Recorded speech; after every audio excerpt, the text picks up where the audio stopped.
The hammer was about to fall. Clara Hayes stood in the scorching Texas sun, staring at the foreclosure notice nailed to her ranch gate like a death warrant. 3 days. That's all she had left before everything her father built, every fence post, every water well, every memory, would belong to strangers. The bank had no mercy for orphaned women in 1876. But when a mysterious cowboy with dusty boots and older eyes stepped forward to pay a debt that wasn't his, Clara would discover that some debts run deeper than money, and some strangers carry secrets that could either save you or destroy everything you thought you knew about honor. Stay with me until the end, hit that like button, and comment what city you're watching from. I want to see how far this story travels. The dust devils danced across the parched earth like ghosts of better days, swirling between the fence posts that marked the boundaries of the Hayes Ranch. Clara stood motionless at the gate, one hand gripping the weathered wood so tightly her knuckles had gone white, the other clutching the letter she'd read 17 times since dawn.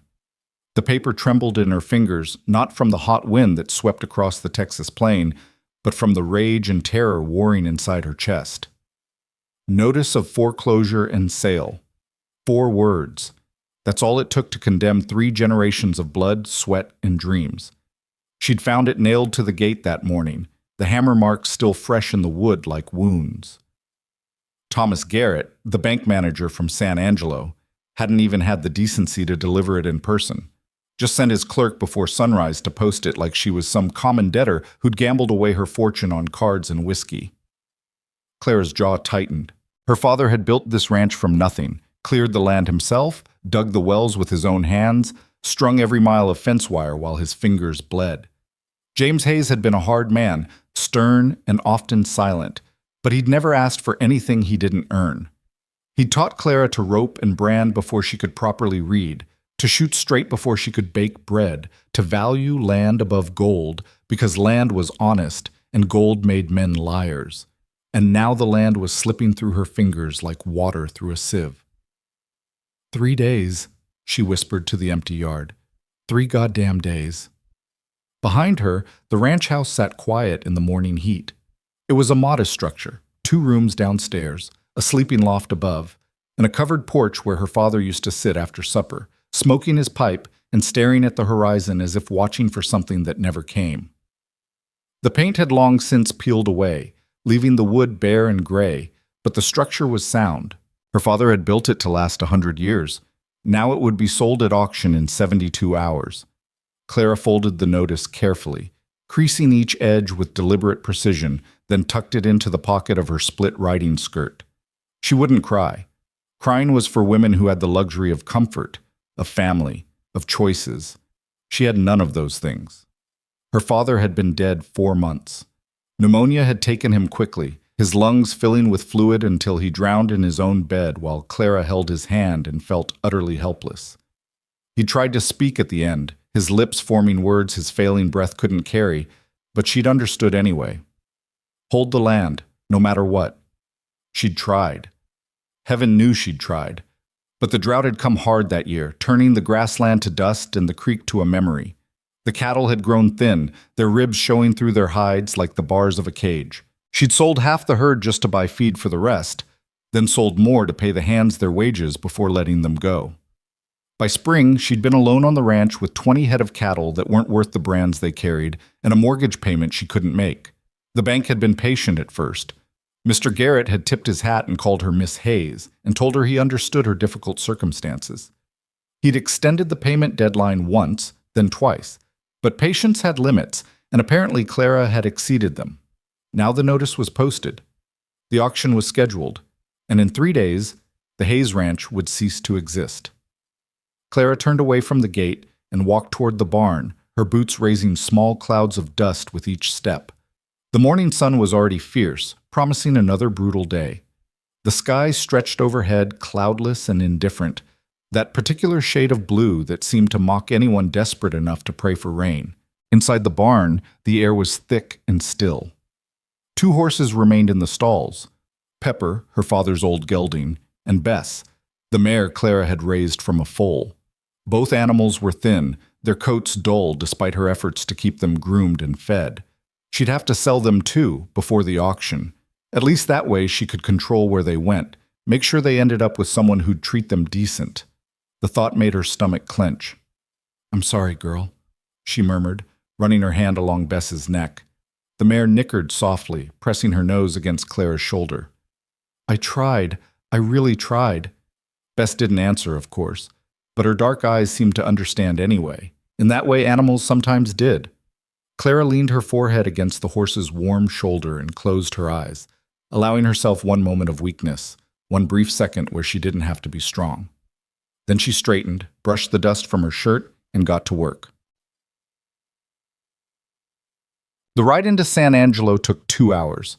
Clara pushed Bess harder than she should have, but time was a luxury she couldn't afford anymore. The town materialized out of the heat shimmer like a mirage. A collection of wooden buildings clustered along the main street, their false fronts painted with optimistic signs advertising goods and services that most folks couldn't afford. Clara tied Bess to the hitching post outside Calloway's general store and paused to compose herself. She could feel the eyes on her already, women in their Sunday dresses despite it being Thursday, merchants lounging in doorways, a group of ranch hands gathered outside the saloon. News traveled fast in a small town, and she had no doubt everyone knew about the foreclosure by now. Let them look. She had nothing left to lose except her dignity, and she'd be damned if she'd surrender that without a fight. The bell above the store door chimed as she entered. Inside, the air was marginally cooler, scented with leather and tobacco, and the sweet smell of penny candy in glass jars.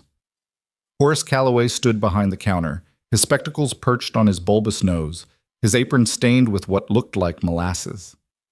"Miss Hayes," he said, his tone carefully neutral, "what can I do for you today?" "I need supplies, Mr. Calloway. Flour, salt, coffee, if you have any, and ammunition, .30 caliber." Horace's eyebrows rose slightly. "That's a fair bit of ammunition. I've got coyotes troubling my remaining stock." It was a lie, but a believable one. Horace nodded and began gathering items, moving slowly as if age had settled into his bones overnight. Clara waited, her gaze drifting around the store. It looked the same as it had when her father used to bring her here as a child. The same wooden bins filled with dried beans and rice, the same shelves stocked with canned goods and bolts of fabric, the same portrait of President Grant hanging slightly crooked on the wall. Everything was the same, except her entire world had ended. "Will you be paying cash or credit, Miss Hayes?" Horace asked, setting the goods on the counter. Clara's hand went to her pocket, where she carried the last $6 she owned. It wouldn't be enough, but it would have to do. "Cash. And Mr. Calloway, I'll be needing to settle my account in full." His expression shifted, something like pity crossing his weathered face. "Now, Clara, there's no need for that. Your daddy had credit here for 20 years. I'm not about to—" "I insist." She pulled the bills from her pocket and set them on the counter. "Whatever these don't cover, I'll bring you the difference by tomorrow. You have my word." Horace stared at the money for a long moment, then sighed heavily. "Your word's always been good enough for me, but Clara—" "Please," she said quietly, "just add it up." He did, his pencil scratching across paper. The total came to $8.35. Clara stared at the number, calculating rapidly. She'd need to sell pepper.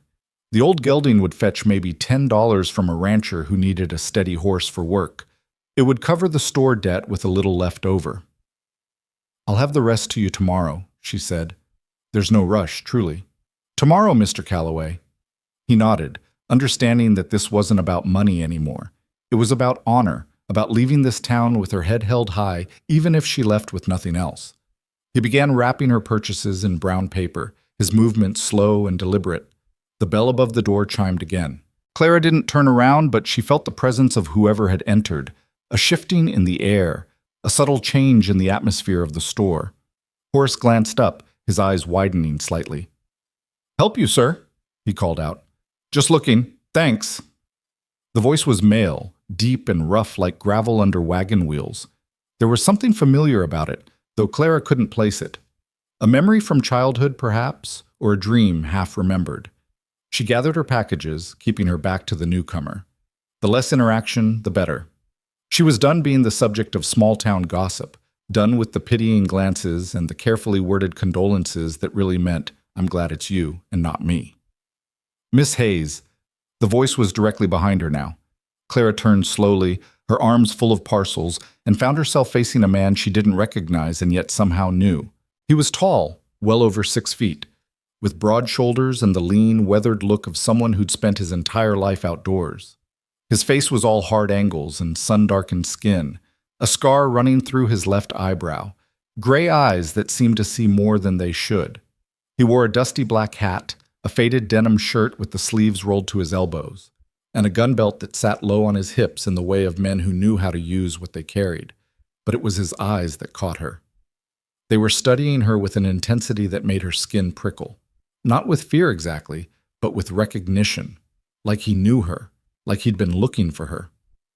"Do I know you?" Clara asked, her voice steady despite the unease creeping up her spine. "Not anymore," he said. "But I knew your father, James Hayes. He ran the ranch north of town, didn't he?" Clara's grip tightened on her packages. "He did. He's dead now. I heard. I'm sorry." The condolence sounded genuine, which somehow made it worse. Clara nodded once, curtly, and turned to leave. "I also heard about the foreclosure." She froze, her hand on the door. Behind her, she could hear Horace suddenly becoming very busy with something under his counter, desperate not to be part of this conversation. Heat flooded Clara's face. Not embarrassment exactly, but something close to it. Shame, maybe, or fury at the injustice of having her private catastrophe become public entertainment. "That's none of your concern, Mr. Crow. Elias Crow." The name meant nothing to her. "Well, Mr. Crow, I appreciate your condolences regarding my father, but my business is my own." "Even when it's posted on your gate for everyone to see?" Clara turned back around, her eyes flashing. "Especially then. Now, if you'll excuse me, your father saved my life once." The word stopped her more effectively than a hand on her arm would have. Clara stared at the stranger, at Elias Crow, trying to place him in her memories. Had he worked for her father? One of the seasonal hands who came through during Roundup? A neighbor from a nearby ranch? "When?" she asked. 10 years ago, maybe more. I was working the Campbell Ranch just north of your property. Got into a fight with another hand over something stupid. Whiskey and pride, mostly. Things got out of hand. I put him in the ground." Clara's eyes widened slightly. "You killed him?" "Didn't mean to, but intent doesn't matter much when a man stops breathing." Elias's expression didn't change, but something flickered in his eyes. Regret, maybe, or just the memory of violence. "The Campbell foreman wanted to string me up, said justice would be swift and save everyone the trouble of a trial. Your father was there selling cattle. He stepped in." "What did he do?" "Talked them down. Said if they killed me, they'd be no better than me. Said I deserved a trial at least. At due process." Elias paused. "Then he offered to take me on himself. Said I could work off my debt to the dead man's family, that he'd keep me away from whiskey and trouble. He vouched for me. Put his reputation on the line for a killer he didn't know." Clara tried to remember this. She would have been 12, maybe 13, old enough to remember strangers on the ranch. But her father had always kept his business separate from home life. He'd never explained why he did what he did, and she'd learned not to ask. "I don't remember you," she said. "I was only there a month, worked dawn to dark, slept in the barn, kept to myself. Your father paid the dead man's family for my wages, then sent me on my way with enough money to start fresh. Never asked for anything in return, just told me to make something decent of myself." "Did you?" Elias's mouth twitched, not quite a smile. "Still working on it." Clara didn't know what to say to that. The store felt too small suddenly, the air too close. She adjusted her grip on her packages. "That's a fine story, Mr. Crow. I'm glad my father helped you. But I don't see what it has to do with, how much do you owe the bank?" The question was direct, almost brutal in its simplicity. Clara's jaw tightened. "That's none of your... How much?" "Why?" "Because I'm going to pay it." For a moment, Clara was certain she'd misheard him. The store seemed to tilt slightly, the walls shifting like they were painted on canvas. Behind the counter, Horace had gone completely still, his mouth slightly open, Excuse me? Clara's voice came out sharper than she intended. Your debt to the bank. I'll pay it. All of it. Why would you? That's absurd. You can't just. I can, and I will. Elias's expression was calm, matter of fact, as if he'd just offered to carry her packages rather than save her entire life. Your father gave me a second chance when I deserved a rope. I owe him, and since he's not here to collect, the debt passes to you. Clara felt something hot and furious building in her chest. I don't need charity. It's not charity, it's honor. I don't need that either. Maybe not, but I do. They stared at each other across the dusty floor of the general store. Clara could hear her own heartbeat, loud and insistent in her ears. This was madness. You didn't just pay off a stranger's debts because of something that happened a decade ago. People didn't do that. People looked after themselves and their own, and everyone else could fend for themselves. Except her father had done exactly that, apparently. Had stepped between a mob and a killer and said, not today. How much? Elias asked again. $1,500, Clara heard herself say. The number felt obscene, spoken aloud. Plus interest and fees, closer to $1,700 total. She expected him to balk, expected the offer to evaporate like morning dew under the Texas sun.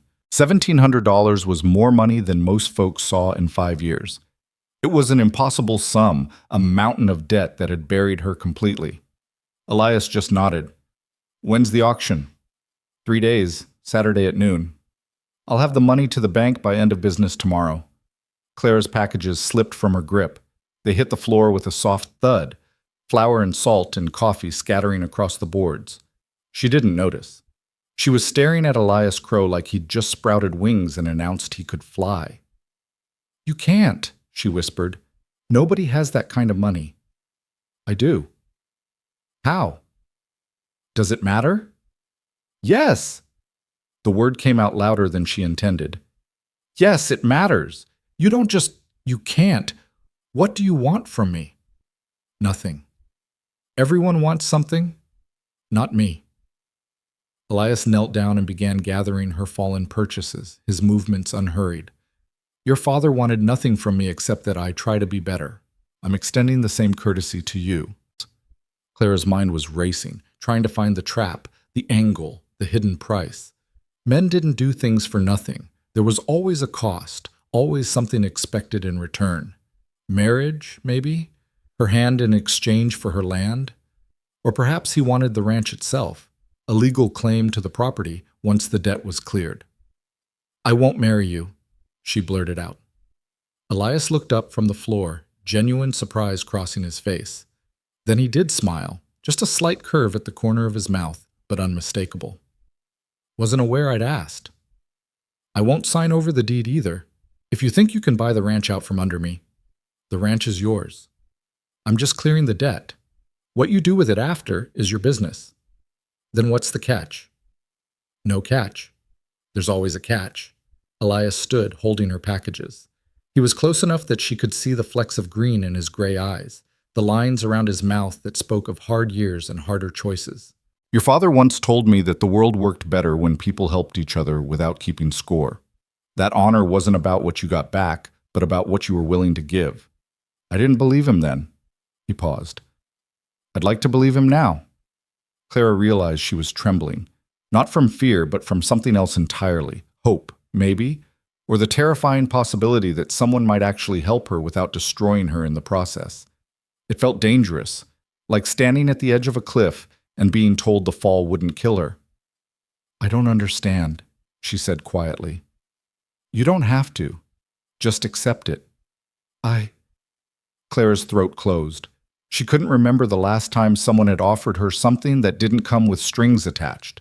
Couldn't remember the last time someone had looked at her and seen something worth saving. I don't know what to say. Say yes. Mr. Crow, Elias. His name felt strange on her tongue. Why are you really doing this? He was quiet for a moment, his eyes distant, looking at something only he could see. When he spoke again, his voice was softer, almost vulnerable. Because your father saw something in me worth saving when no one else did. Because he gave me a chance I didn't deserve, and never asked me to explain myself or prove I was worthy. He just helped. Elias met her eyes. And because I've spent 10 years trying to figure out how to pay back a debt to a man I can never thank. This is the closest I can get. Clara felt tears burning behind her eyes. She blinked them back furiously. If you do this, if you really do this, I'll pay you back. Every cent. I don't know how long it'll take, but I swear. No. What? No debt. No repayment. This isn't a loan, Clara. It's a gift. A debt I owe being passed forward. If you want to honor it, do for someone else what your father did for me. Help someone who doesn't deserve it. Save someone everyone else has given up on. That's the only payment I want. She couldn't speak. Her throat was too tight, her chest too full of emotion she'd been holding back for 4 months. Grief and relief and disbelief all tangled together until she couldn't tell them apart. Horace cleared his throat from behind the counter. I'll just wrap these up again, shall I? Take your time, folks. Elias held out the packages. Clara took them, her fingers brushing his for just a moment. His hands were calloused, scarred, the hands of a man who'd worked hard and lived harder. I'll ride out to your ranch this evening, he said. If that's all right. We can go over the details, make sure everything's in order for the bank. Clara nodded, not trusting herself to speak. Until then. Elias tipped his hat and turned to leave. Wait, Clara called out. He paused at the door, looking back. Thank you. I know that's not enough, but thank you.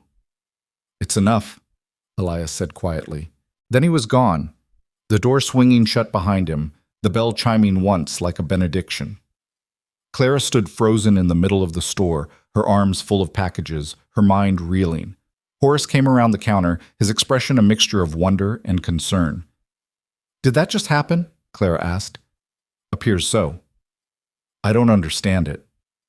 Sometimes, Horace said gently, you don't have to understand grace. You just have to accept it. Clara rode back to the ranch in a daze, Bess's steady gait carrying her through the heat without conscious direction. Her mind kept circling back to the conversation in the store, trying to find the flaw in Elias Crow's offer, the hidden danger.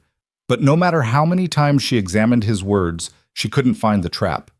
He was going to pay her debt. $1,700. Just give it to her. It defied everything she'd learned about the world, everything she'd experienced since her father's death. People didn't help for nothing.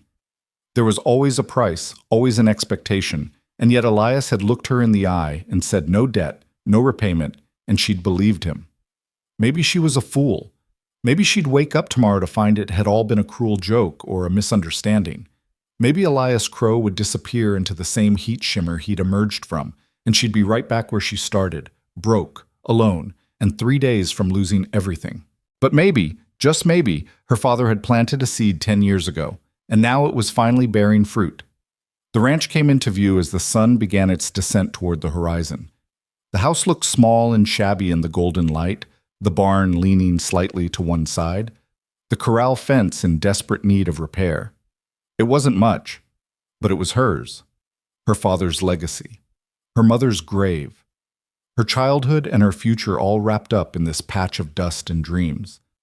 And now, impossibly, she might get to keep it. Clara dismounted and led Bess into the barn, her movements automatic. She removed the saddle, brushed the mare down, made sure both horses had water and the last of the feed.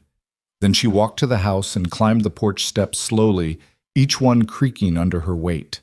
Inside, the house was dim and cool. Clara set her packages on the kitchen table and stood there, just breathing. The silence was absolute. No voices, no footsteps, no sound of her father working outside or humming tunelessly while he cleaned his rifle. Just her. Alone. Except maybe not anymore. She moved to the window and looked out across the property. The land stretched away in all directions, hard and unforgiving but beautiful in its way. The sky was turning pink and orange, the clouds catching fire in the fading light. Her father used to say that sunsets like this were why he'd stayed, why he'd built his life in this harsh country. Because sometimes beauty was worth fighting for, even when the fight seemed impossible. Clara pressed her palm against the window glass. It was still warm from the day's heat. I'm going to save it, Papa, she whispered to the empty room. I'm going to hold the land, no matter what. And for the first time in 4 months, she believed it might actually be true. Elias Crow arrived just as the last light was bleeding from the sky. Clara heard his horse before she saw him, a steady clip-clop of hooves on hard-packed earth. She stepped out onto the porch and watched him ride up, a dark silhouette against the purple twilight. He dismounted smoothly and tied his horse, a sturdy bay gelding, to the porch rail. Then he removed his hat and looked up at her, his expression unreadable in the fading light. Miss Hayes. Mr. Crow, Clara gestured to the porch. Come sit. We should talk. They settled into the 2 rocking chairs that flanked the front door, the same chairs where Clara's parents used to sit in the evenings, watching the sun go down. The wood was worn smooth from years of use, comfortable in a way that expensive furniture never was. For a long moment, neither of them spoke. Clara found herself oddly comfortable with the silence. Most people felt compelled to fill every quiet moment with words, but Elias seemed content to just sit and watch the night settle over the land. It's beautiful out here, he said eventually. It's harsh, Clara corrected, especially this year. Harsh things can still be beautiful. Clara glanced at him. In the dimness, his face was all shadow and sharp angles. You sound like my father. I'll take that as a compliment. It is one. Clara rocked slowly, the chair creaking. Tell me about when you knew him. I want to understand. Elias was quiet for so long she thought he might not answer. Then he began speaking, his voice low and steady. I was 23, angry at the world and everyone in it. My own father had been a drunk who beat my mother until she stopped moving one night, then hanged himself in the barn before the law could come for him. I'd been on my own since I was 16, drifting from ranch to ranch, working just long enough to earn drinking money before moving on. He paused, his jaw tightening. The fight happened on a Saturday night. The other hand, his name was Porter, I think. He said something about my mother, something crude. I'd had too much whiskey and not enough sense. I hit him. He hit back. Then I hit him harder. Then he fell and his head struck the corner of a feed trough and he just stopped. Clara could picture it perfectly. The fight, the sudden silence, the growing realization that everything had changed in an instant. The other hands wanted blood for blood, Elias continued. Justice, they called it. But it wasn't justice. It was vengeance. The foreman had the rope ready. They'd already picked out the tree. He rubbed his wrists absently, as if feeling phantom ropes. Your father was there to finalize a cattle purchase. He'd been in the Campbell office going over papers. When he came out and saw what was happening, he didn't hesitate. What did he say? He asked if I'd meant to kill Porter. I said no. He asked if I was sorry. I said yes. Then he turned to the foreman and said, then he deserves a chance to prove it. Elias smiled slightly at the memory. The foreman argued, said I was a killer and killers didn't change. Your father said, everyone's someone's child. Everyone deserves a chance to be better than their worst moment. Then he offered to take me on. Clara's eyes stung. Those words sounded exactly like something her father would say. He'd been a hard man, but never a cruel one. Never someone who believed people were beyond redemption. I worked your ranch for a month, Elias said. Mended fences, cleaned stalls, did whatever needed doing. Your father barely spoke to me except to give directions, but he was watching, always watching. And when the month was up, he paid me a full hand's wages, more than I deserved, and told me to make better choices. And did you? I tried. Stopped drinking, worked honest jobs, saved my money instead of gambling it away. Elias turned to look at her. But I never forgot what your father did. Never forgot that he saw something in me worth saving when I couldn't see it myself. I've spent 10 years trying to earn the faith he showed in a stranger. And now you want to pay it forward, Clara said softly. I need to. They rocked in silence again, the night settling around them like a blanket. An owl called from somewhere in the darkness, its voice lonely and haunting. Clara thought about her father, about all the things she'd never known about him, about the lives he'd touched that she'd never heard about. The money, she said finally. Where did it come from? If you don't mind me asking. Cattle drives. I worked as a drover for 5 years, going up to Kansas and back. Saved every dollar I didn't need for food and gear. Then I got hired on at a big ranch in New Mexico. The owner took a liking to me, taught me about breeding stock and land management. When he died last year, he left me a parcel of land and enough money to start my own herd. Elias paused. It's not a fortune, but it's enough to help you and still have something left to build on. You're giving me your future, Clara said. No, I'm investing in someone else's, the way your father invested in mine. Clara felt her throat tighten again. I don't know how to accept this. It feels wrong somehow. Too much. It's just the right amount, Elias said. No more, no less. The exact size of the debt I owe. But you'll be... Clara struggled for words. You'll be starting over. I've started over before. I'm good at it. She wanted to argue, to find a way to refuse that wouldn't dishonor his offer or her father's memory. But there was no refusing. The money would save her ranch. And if she turned it down out of pride, she'd be no better than the people who'd wanted to hang Elias instead of giving him a second chance. All right, she said quietly. I accept. And thank you. For my father, for me. For giving me a chance to keep fighting. Elias nodded. I'll go to the bank first thing tomorrow. Make sure everything's settled before the deadline. Will you... Clara hesitated. Will you come back after, to the ranch? I'd like to know it's done, that it's real. I'll come back. Good. Clara stood and Elias rose as well. They faced each other in the darkness, two strangers bound together by a debt neither of them fully understood. Stay safe, Mr. Crow. Elias, he corrected gently. Elias. The name felt less strange now, almost natural. Stay safe. You too, Clara. He walked to his horse and mounted smoothly. For a moment he sat there, silhouetted against the star-filled sky, looking like something out of a storybook, a knight-errant maybe, or an avenging angel. Then he touched his hat brim in farewell and rode off into the darkness. Clara watched until she couldn't see him anymore, until there was nothing left but the sound of hoofbeats fading into silence. Then she sank back into the rocking chair and let herself shake. She was going to keep the ranch. The bank wouldn't take it. Her father's legacy would survive. And it was all because of a man she'd met this morning, a stranger with a debt he insisted on paying. Clara looked up at the stars, scattered across the sky like diamonds on black velvet.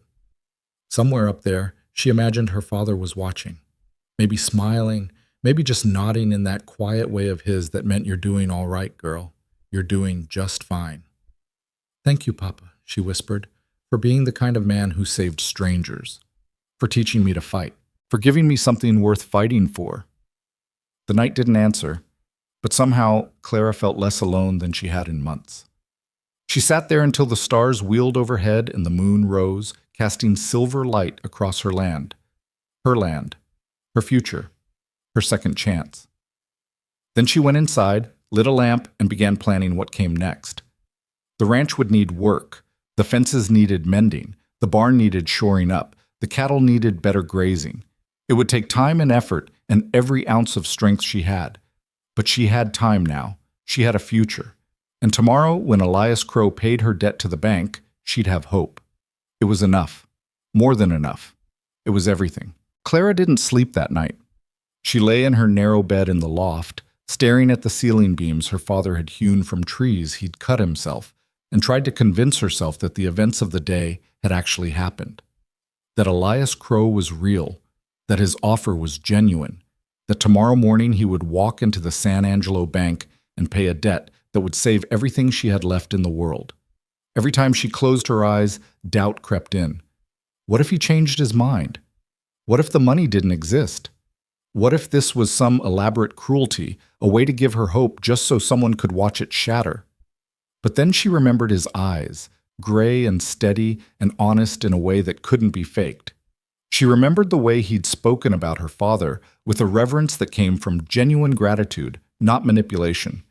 And she remembered his hands, scarred and calloused from years of hard work, the hands of a man who knew what it meant to build something from nothing. He would do it. She believed that now, in the dark hours before dawn, when belief was hardest to hold on to. He would do it because he'd promised, and men like Elias Crow didn't make promises they couldn't keep. The first light of morning found Clara already dressed and standing on the porch, watching the horizon turn from black to gray to pale gold. The air was still cool, holding the memory of night, but she could already feel the heat building. Another scorching day. Another test of endurance. She fed the horses, mucked out the stalls, and checked the water level in the well.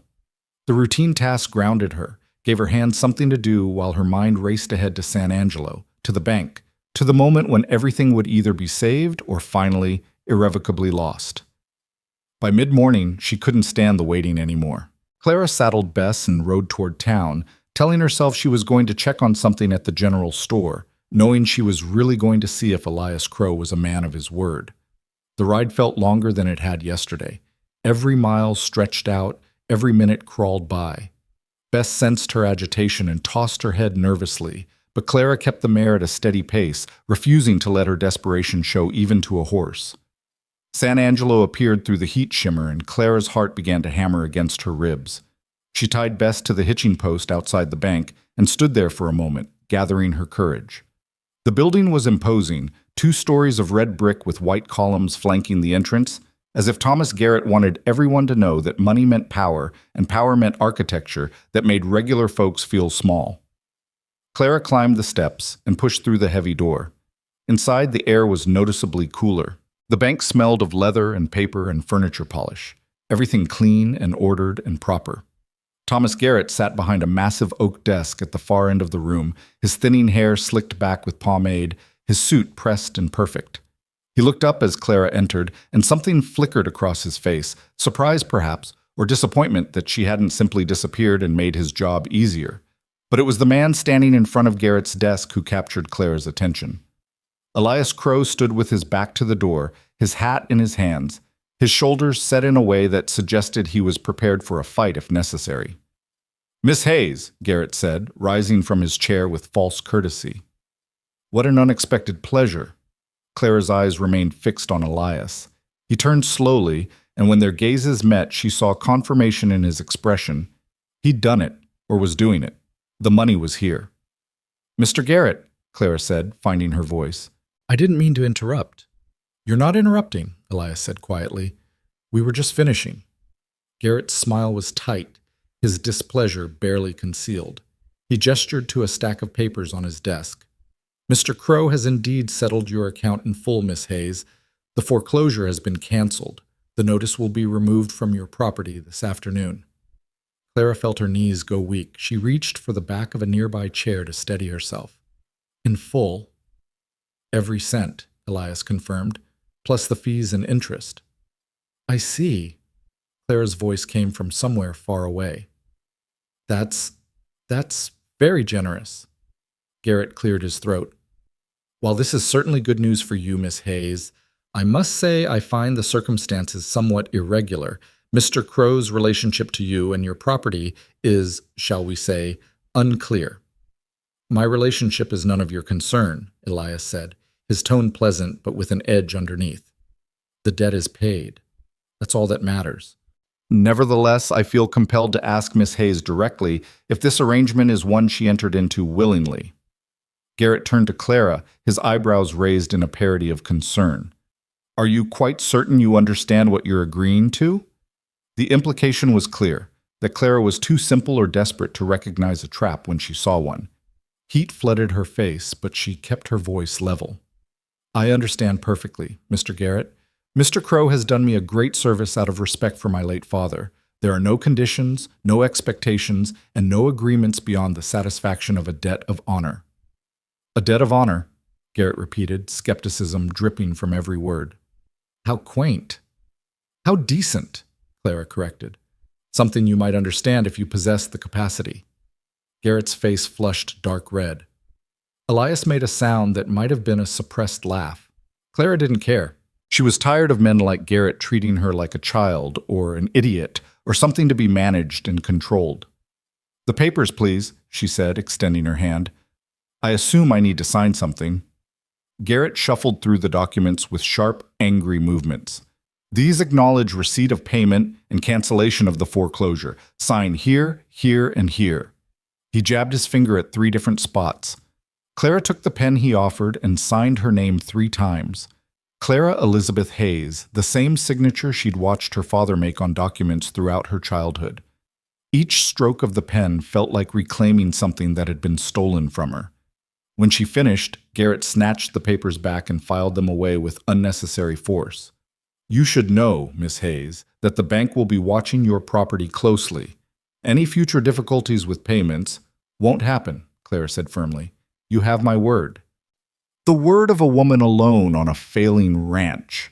Garrett's smile was cruel. "Forgive me if I don't find that particularly reassuring." "Then perhaps you'll find my word more reassuring," Elias said softly, and there was something in his voice that made even Garrett pause.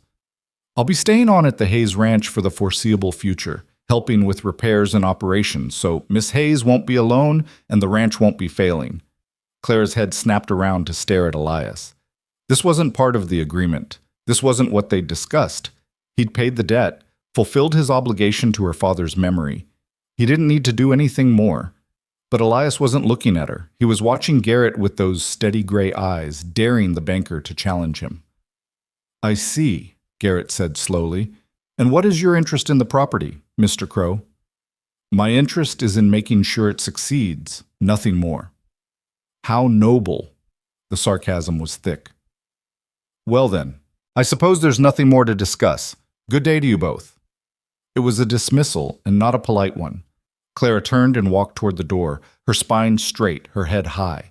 She would not give Thomas Garrett the satisfaction of seeing her relief or her gratitude or her confusion about what Elias had just committed himself to. Elias followed her out into the morning sunshine. The door closed behind them with a heavy thud, like the ceiling of a tomb or the ending of a chapter.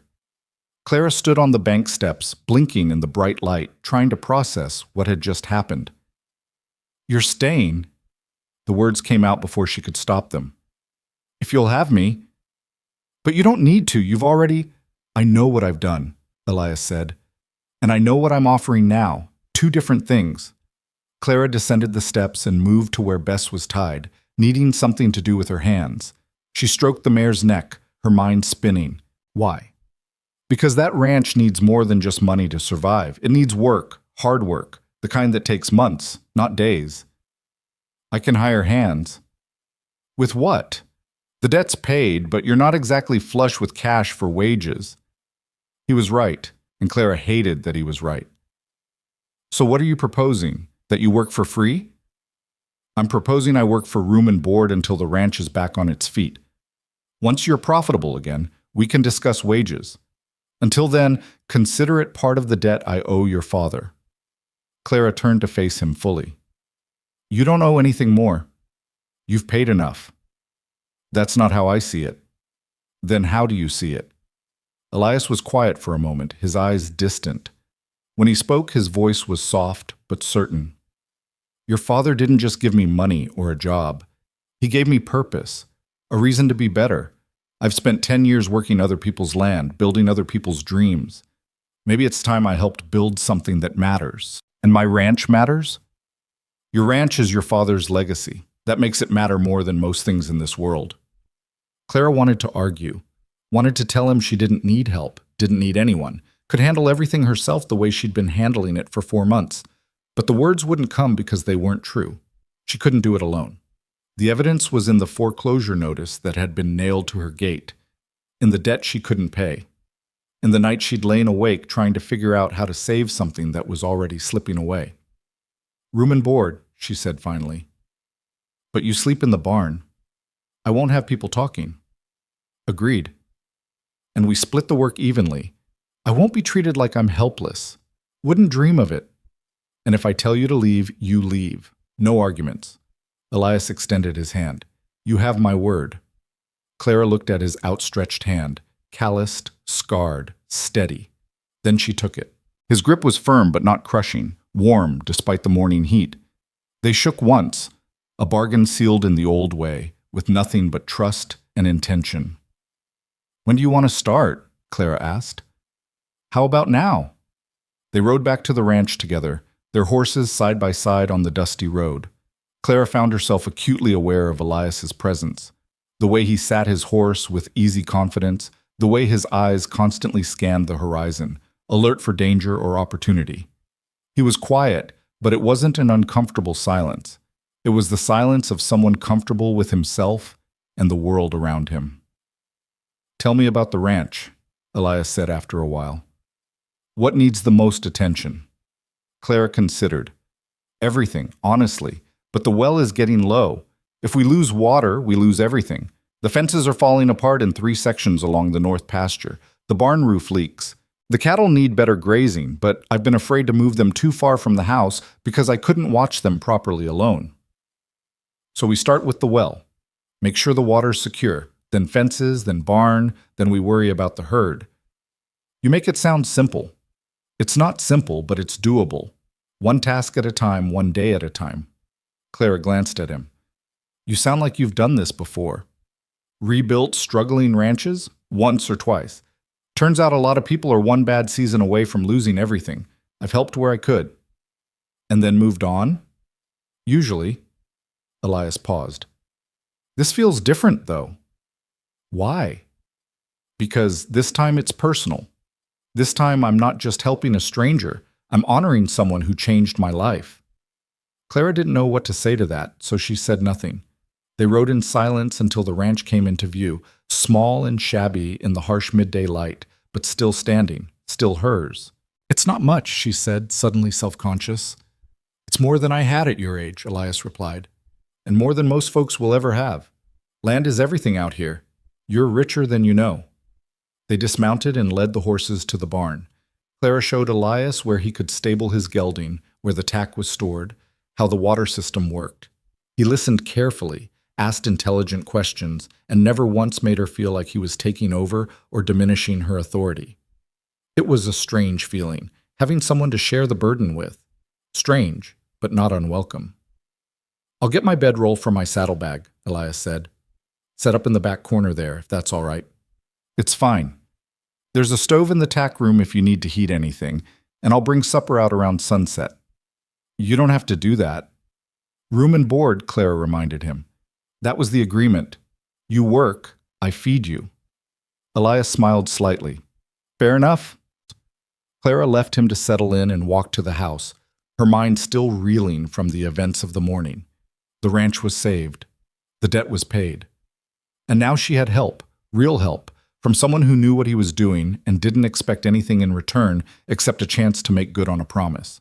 It felt too good to be true, and Clara had learned the hard way that things that seemed too good to be true usually were. But as she prepared a simple lunch of bread and dried beef, watching through the kitchen window as Elias moved around the barn with the easy efficiency of someone who'd spent his whole life working ranches, she allowed herself a tiny spark of hope. Maybe, just maybe, things were finally starting to turn around. The afternoon heat was brutal. Clara and Elias worked on the well together, hauling up buckets of water to check the level, examining the pulley system for weakness, reinforcing the stone walls that lined the shaft. It was hard, sweaty work, and by the time the sun began its descent, Clara's arms ached and her shirt was soaked through, but the well was secure, the water was flowing, they'd made progress. "That'll hold," Elias said, wiping his forehead with his sleeve. "But we should dig a second well before winter. Redundancy is survival out here." Clara nodded, too tired to argue. "I'll heat some water for washing. There's a basin behind the house." "Appreciate it." She prepared a simple supper, beans and cornbread, nothing fancy, but filling and hot. She brought it out to the barn on a tray, along with a pitcher of water and 2 tin cups. Elias had cleared a space near his bedroll and was sitting cross-legged on the ground, examining a piece of harness leather. "Supper," Clara announced. "Smells good."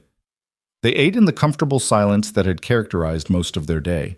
Clara was surprised by how easy it was to be around him. No forced conversation, no awkward attempts at small talk. Just 2 people sharing a meal after a long day's work. "Can I ask you something?" Clara said finally, setting down her empty plate.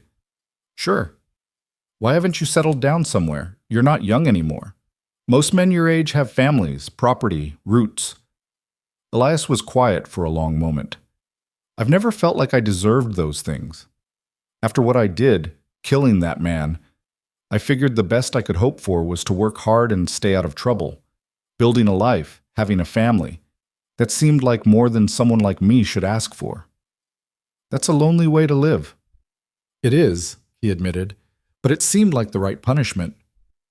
You've been punishing yourself for 10 years? Seemed fair. Clara studied him in the fading light. My father didn't save you so you could spend the rest of your life in penance. He saved you so you could live. Maybe. But living and deserving to live are different things. No, Clara said firmly. They're not. You made a mistake, a terrible one. But you've spent a decade trying to atone for it. At some point, you have to forgive yourself. That easy, huh? I didn't say it was easy, but it's necessary. Clara stood and gathered the plates.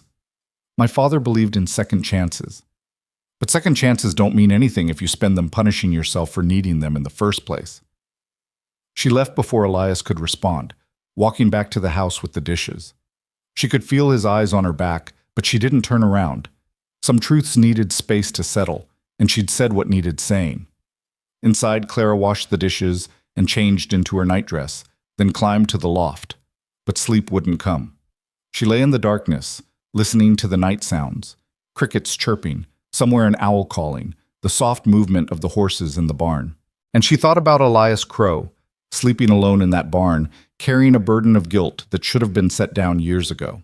She thought about her father, who'd seen past the violence to the man underneath and decided he was worth saving. And she thought about herself, about the walls she'd built around her heart after her mother died. Walls her father's death had reinforced until she'd convinced herself she didn't need anyone, couldn't trust anyone, had to do everything alone. Maybe they were both wrong. Maybe loneliness wasn't strength. Maybe accepting help wasn't weakness. Maybe the bravest thing you could do was let someone in. The thought terrified her, but lying there in the darkness, listening to the night, and thinking about the man in her barn who'd paid her debts and asked for nothing, Clara felt something shift inside her chest. Not love. It was too soon for that. Too complicated. But something softer than suspicion. Something like possibility. She fell asleep with that feeling warming her from the inside like the first hint of spring after a brutal winter. The days that followed fell into a rhythm. Clara and Elias worked from sunup to sundown, tackling the endless list of repairs and improvements the ranch needed. They fixed fences and patched the barn roof. They moved the cattle to better grazing and reinforced the corral. They worked side by side, learning each other's rhythms, developing the kind of wordless communication that came from shared labor and common purpose. And slowly, almost imperceptibly, they began to talk. Not about anything profound at first, just observations about the work, comments about the weather, occasional stories about past experiences. But gradually the conversations deepened. Elias told her about the years after he'd left the Hayes Ranch, the jobs he'd worked, the places he'd seen. Clara told him about growing up as the only child of a taciturn rancher, about her mother's death when she was 10, about the loneliness of being a woman in a man's world where your competence was always questioned and your authority always challenged. They discovered they had more in common than either expected. Both had lost parents young. Both had learned to rely on themselves because there was no one else.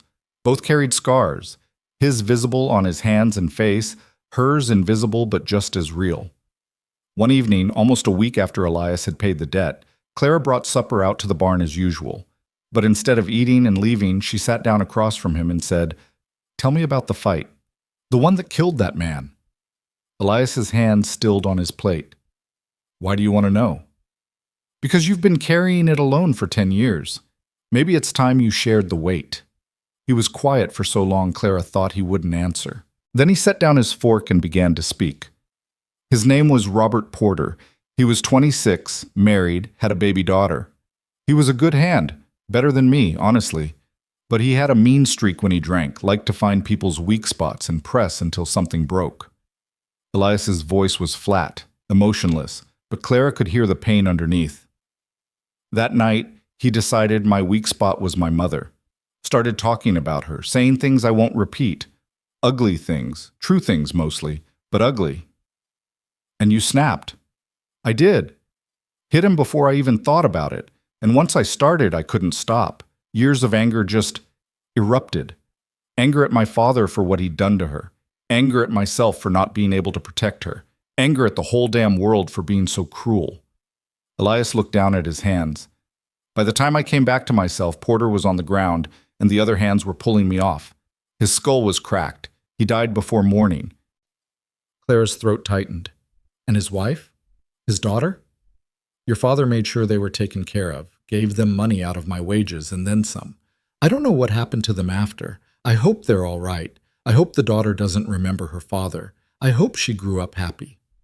You don't know. I was afraid to find out, afraid I'd make things worse somehow just by existing. Elias met her eyes. Your father told me once that some debts can never be repaid, but that doesn't mean you stop trying. That's what I've been doing, trying. Reached across the space between them and placed her hand over his. His skin was warm, his calluses rough against her palm. You're a good man, Elias Crow. What you did was terrible, but who you are now, that's what matters. Is it? Yes. She squeezed his hand once, then released it. My father thought so. I think so too. Something shifted in Elias's expression, a softening, a crack in the armor he'd been wearing for a decade. Thank you, he said quietly, for listening, for not looking at me like I'm a monster. You're not a monster. You're just a man who made a mistake and has been trying to make amends ever since. That's more than most people can say. They finished eating in silence, but it was different than before. Deeper, more intimate. As if by sharing his darkest moment, Elias had given Clara a piece of himself he'd never given anyone else. And Clara found she wanted to give something back. Not tonight, she wasn't ready. But soon. Soon she'd tell him about the nights after her father died when she'd stood in the dark with his rifle in her hands, wondering if it wouldn't be easier to just end it all. About the shame she felt for not being enough to save the ranch on her own. About the fear that lived in her chest like a stone. The fear that she was fundamentally unlovable, and that's why she'd ended up alone. But for now, this was enough. The sitting together in the barn, sharing food and stories, and the comfortable silence that came after difficult truths had been spoken. It was more than enough. It was everything. The rain came without warning 3 weeks later, on an afternoon so hot that Clara had been watching the cloudless sky with something close to despair. She and Elias had been working on the north fence line, replacing rotted posts and restringing wire, when the first dark clouds appeared on the horizon like a promise or a threat. Storm coming, Elias said, straightening from his work and shading his eyes against the glare. Big one by the look of it. Clara followed his gaze. The clouds were building fast, towering thunderheads that turned the sky bruised and angry. Lightning flickered in their depths, too distant yet for thunder. The air had gone still and heavy, that peculiar waiting quality that came before nature unleashed itself. We should head back, Clara said, already gathering their tools. Get the horses secured before it hits. But even as she spoke, the wind picked up, not gradually, but all at once, as if someone had opened a door in the sky. It whipped Clara's hair across her face and sent dust devils spinning across the parched ground. The temperature dropped 10 degrees in as many seconds. Elias was already moving toward the horses. Come on, we need to... The rest of his words were swallowed by the first crack of thunder, so loud and close that Clara felt it in her chest like a physical blow. The horses screamed and reared, eyes rolling white with panic. Pepper, the older gelding, managed to pull his reins free from where Elias had looped them over a fence post and bolted, galloping wildly across the open range. Damn it, Elias swore, lunging for his own mount. Clara, get on Bess. We need to catch him before he breaks a leg in a prairie dog hole. Clara was already running. She grabbed Bess's reins and swung into the saddle just as the first fat drops of rain began to fall. Within seconds, those drops became a downpour, the kind of sudden deluge that turned visibility to nothing and the ground to soup. Lightning split the sky, illuminating everything in stark white flashes. Thunder rolled continuously, making it impossible to hear anything else. Through the curtain of rain, Clara could just make out Pepper's dark shape racing toward the line shack, a small shelter they maintained on the far edge of the property for exactly this kind of emergency. The old horse was running blind, driven by instinct and terror. Clara leaned low over Bess's neck and urged the mare forward. Behind her, she could hear the pounding of Elias's horse, but she didn't look back. All her attention was focused on catching Pepper before he hurt himself or disappeared into the storm entirely. The ground was already treacherous, slick with mud and water. Bess stumbled once, caught herself, kept running. Rain lashed Clara's face, soaking through her clothes in seconds, making her fingers numb on the reins. She couldn't see more than a few yards ahead. Lightning struck somewhere close, close enough that the thunder was simultaneous, close enough that Clara felt the hair on her arms stand up. Pepper was slowing, his panic giving way to exhaustion. Clara pushed Bess harder, closing the distance. Another 100 yards and she'd have him. Another 50. Another... Bess's front hoof caught in something. A hole, a root. Clara would never know. And the mare went down hard. Clara had just enough time to kick free of the stirrups before she hit the ground, the impact driving the air from her lungs.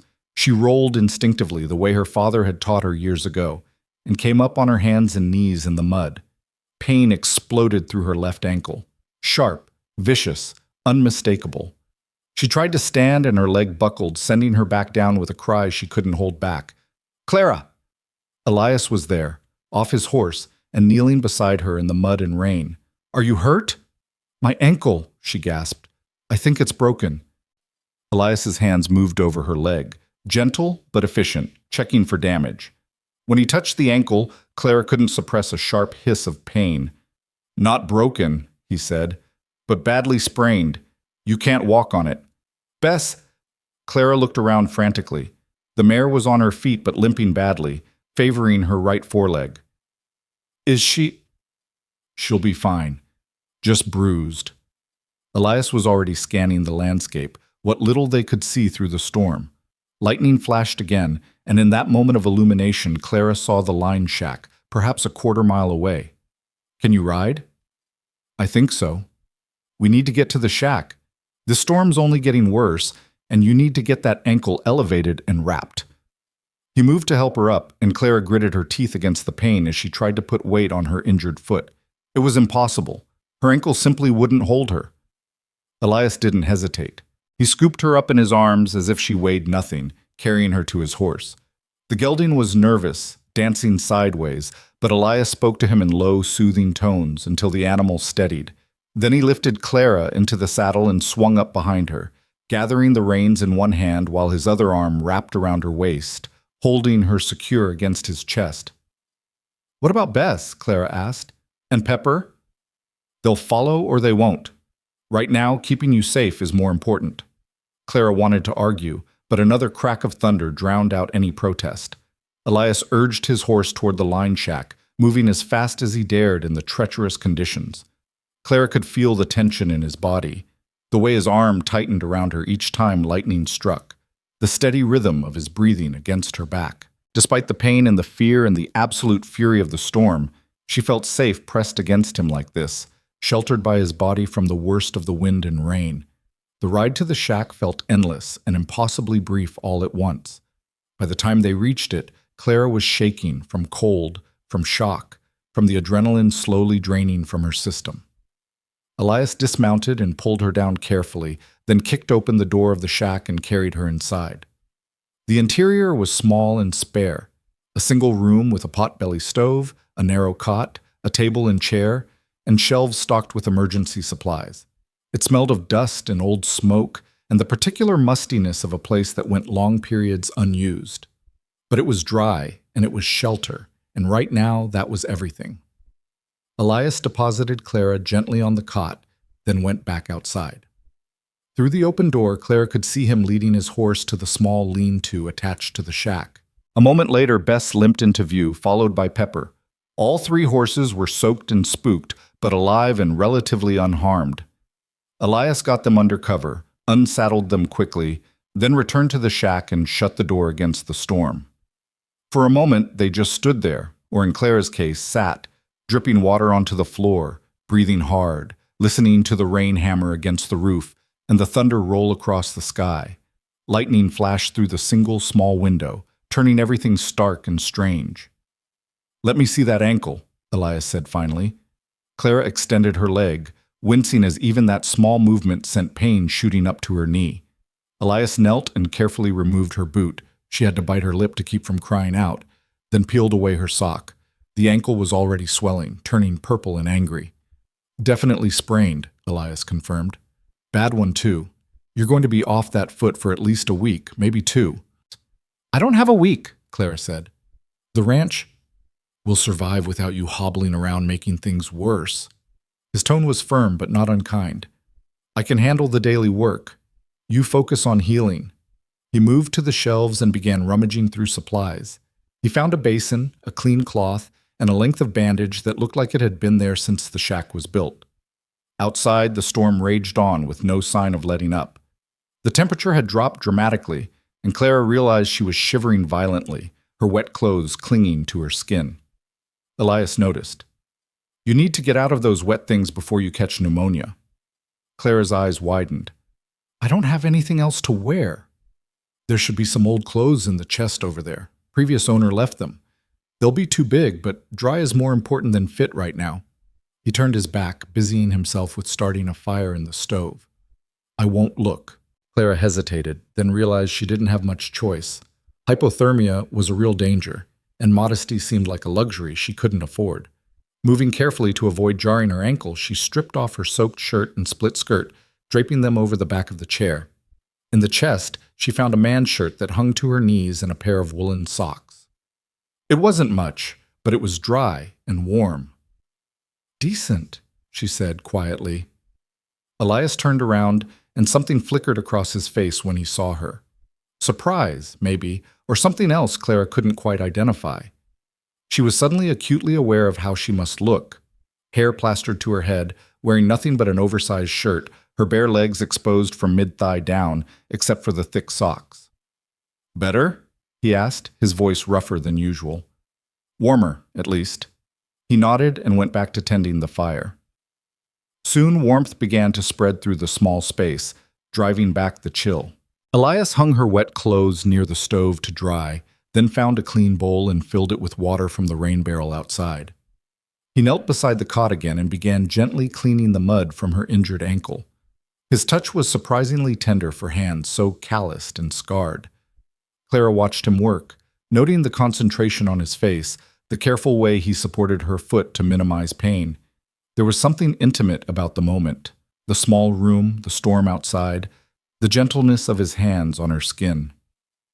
Thank you, Clara said softly, for coming after me, for getting me here safely. Where else would I be? Elias didn't look up from his task. You needed help. Most men would have gone after the horses first. Horses are valuable. I'm just... Don't. The word was sharp enough to make Clara fall silent. Elias finally met her eyes, and the intensity in his gaze made her breath catch. Don't diminish yourself like that. You're not just anything. You're brave and strong and stubborn as hell, and the horses can be replaced. You can't. Clara felt heat flooding her face that had nothing to do with the fire. I didn't mean, I know what you meant, and I'm telling you you're wrong. He returned his attention to wrapping her ankle, his movements precise and sure. Your father once told me that the measure of a person isn't what they own or what they can do, but who they are when everything's been stripped away. By that measure, Clara Hayes, you're worth more than all the horses and land in Texas. The bandage was snug but not too tight.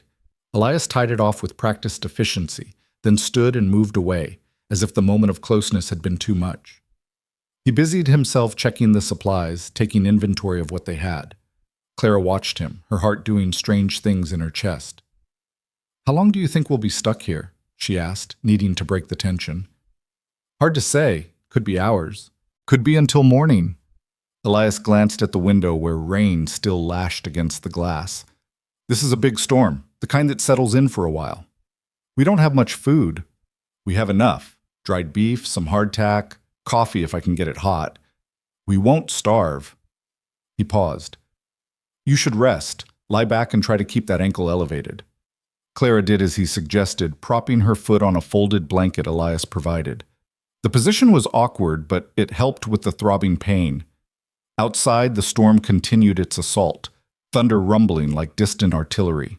Lightning flashed, illuminating the room in stuttering bursts.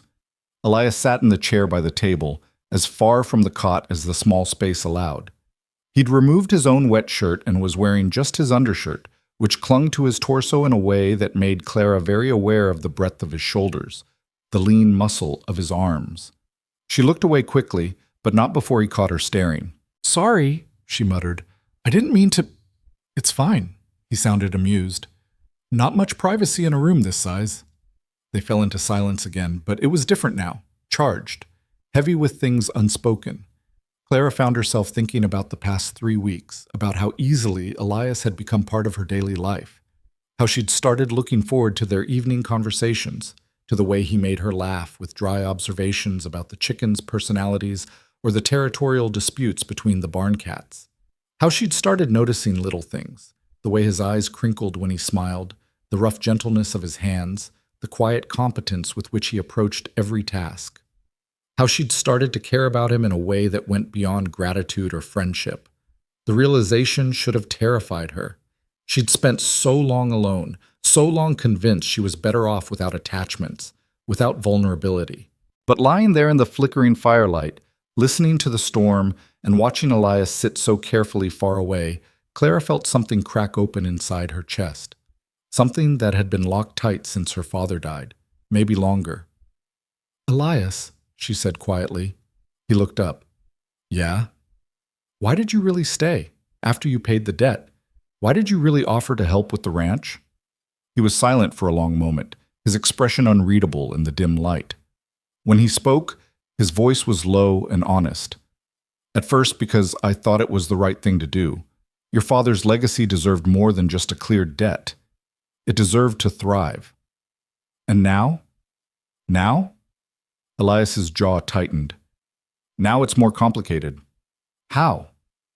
"Clara, tell me." She pushed herself up on her elbows, ignoring the twinge of pain from her ankle. "I need to know." Elias stood and paced to the window, staring out at the storm. Lightning flashed, throwing his profile into sharp relief. "Because somewhere along the way, this stopped being about your father and started being about you. Because I wake up thinking about whether you got enough sleep. Because I find myself making excuses to work near wherever you are. Because when you fell today, the fear I felt..." He broke off, running a hand through his damp hair. "It wasn't the fear of failing a duty or breaking a promise. It was the fear of losing something I didn't realize I'd started to need." Clara's heart was pounding so hard she could hear it over the rain. "Elias, I know I have no right."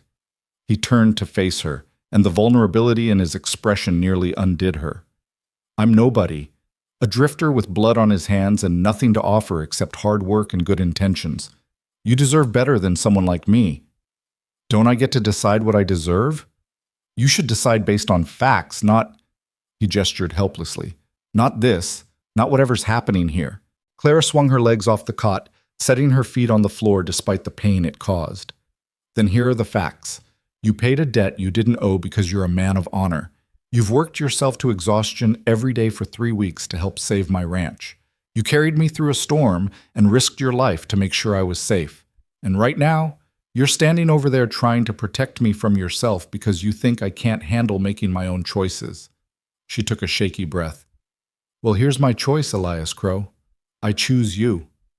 The words hung in the air between them, impossible to take back. Elias stared at her, something like wonder and terror warring on his face.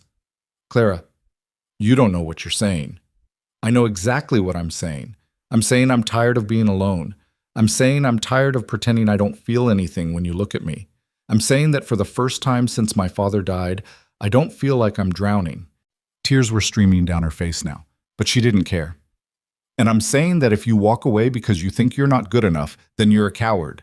And I don't believe you're a coward." Thunder crashed, shaking the walls. In the flash of lightning that followed, Clara saw Elias's resolve crumble. He crossed the room in 3 strides and dropped to his knees in front of the cot, his hands framing her face with a gentleness that belied their roughness. "I'm not good enough for you," he said, his voice raw. "I'll never be good enough. But if you're sure, if you really want this, then I swear I'll spend every day trying to become the man you deserve." "You already are," Clara whispered. And then he was kissing her, and she was kissing him back, and the storm outside seemed to move inside her chest, wild and fierce and cleansing. His lips were warm and surprisingly soft, tasting of rain and something uniquely him. His hands moved into her hair, tilting her head to deepen the kiss.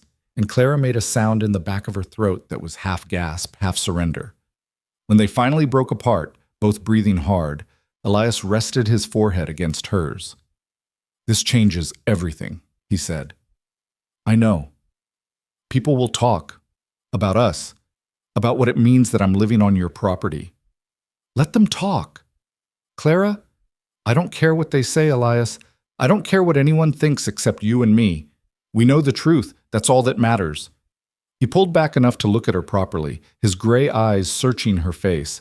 Whatever he saw there seemed to satisfy him, because he smiled, really smiled, the first genuine, unreserved smile she'd ever seen from him. It transformed his face, made him look younger, less burdened. "You're remarkable," he said softly. "Do you know that? I'm stubborn and difficult, and I don't know when to quit. That's what makes you remarkable." He kissed her again, softer this time, almost reverent.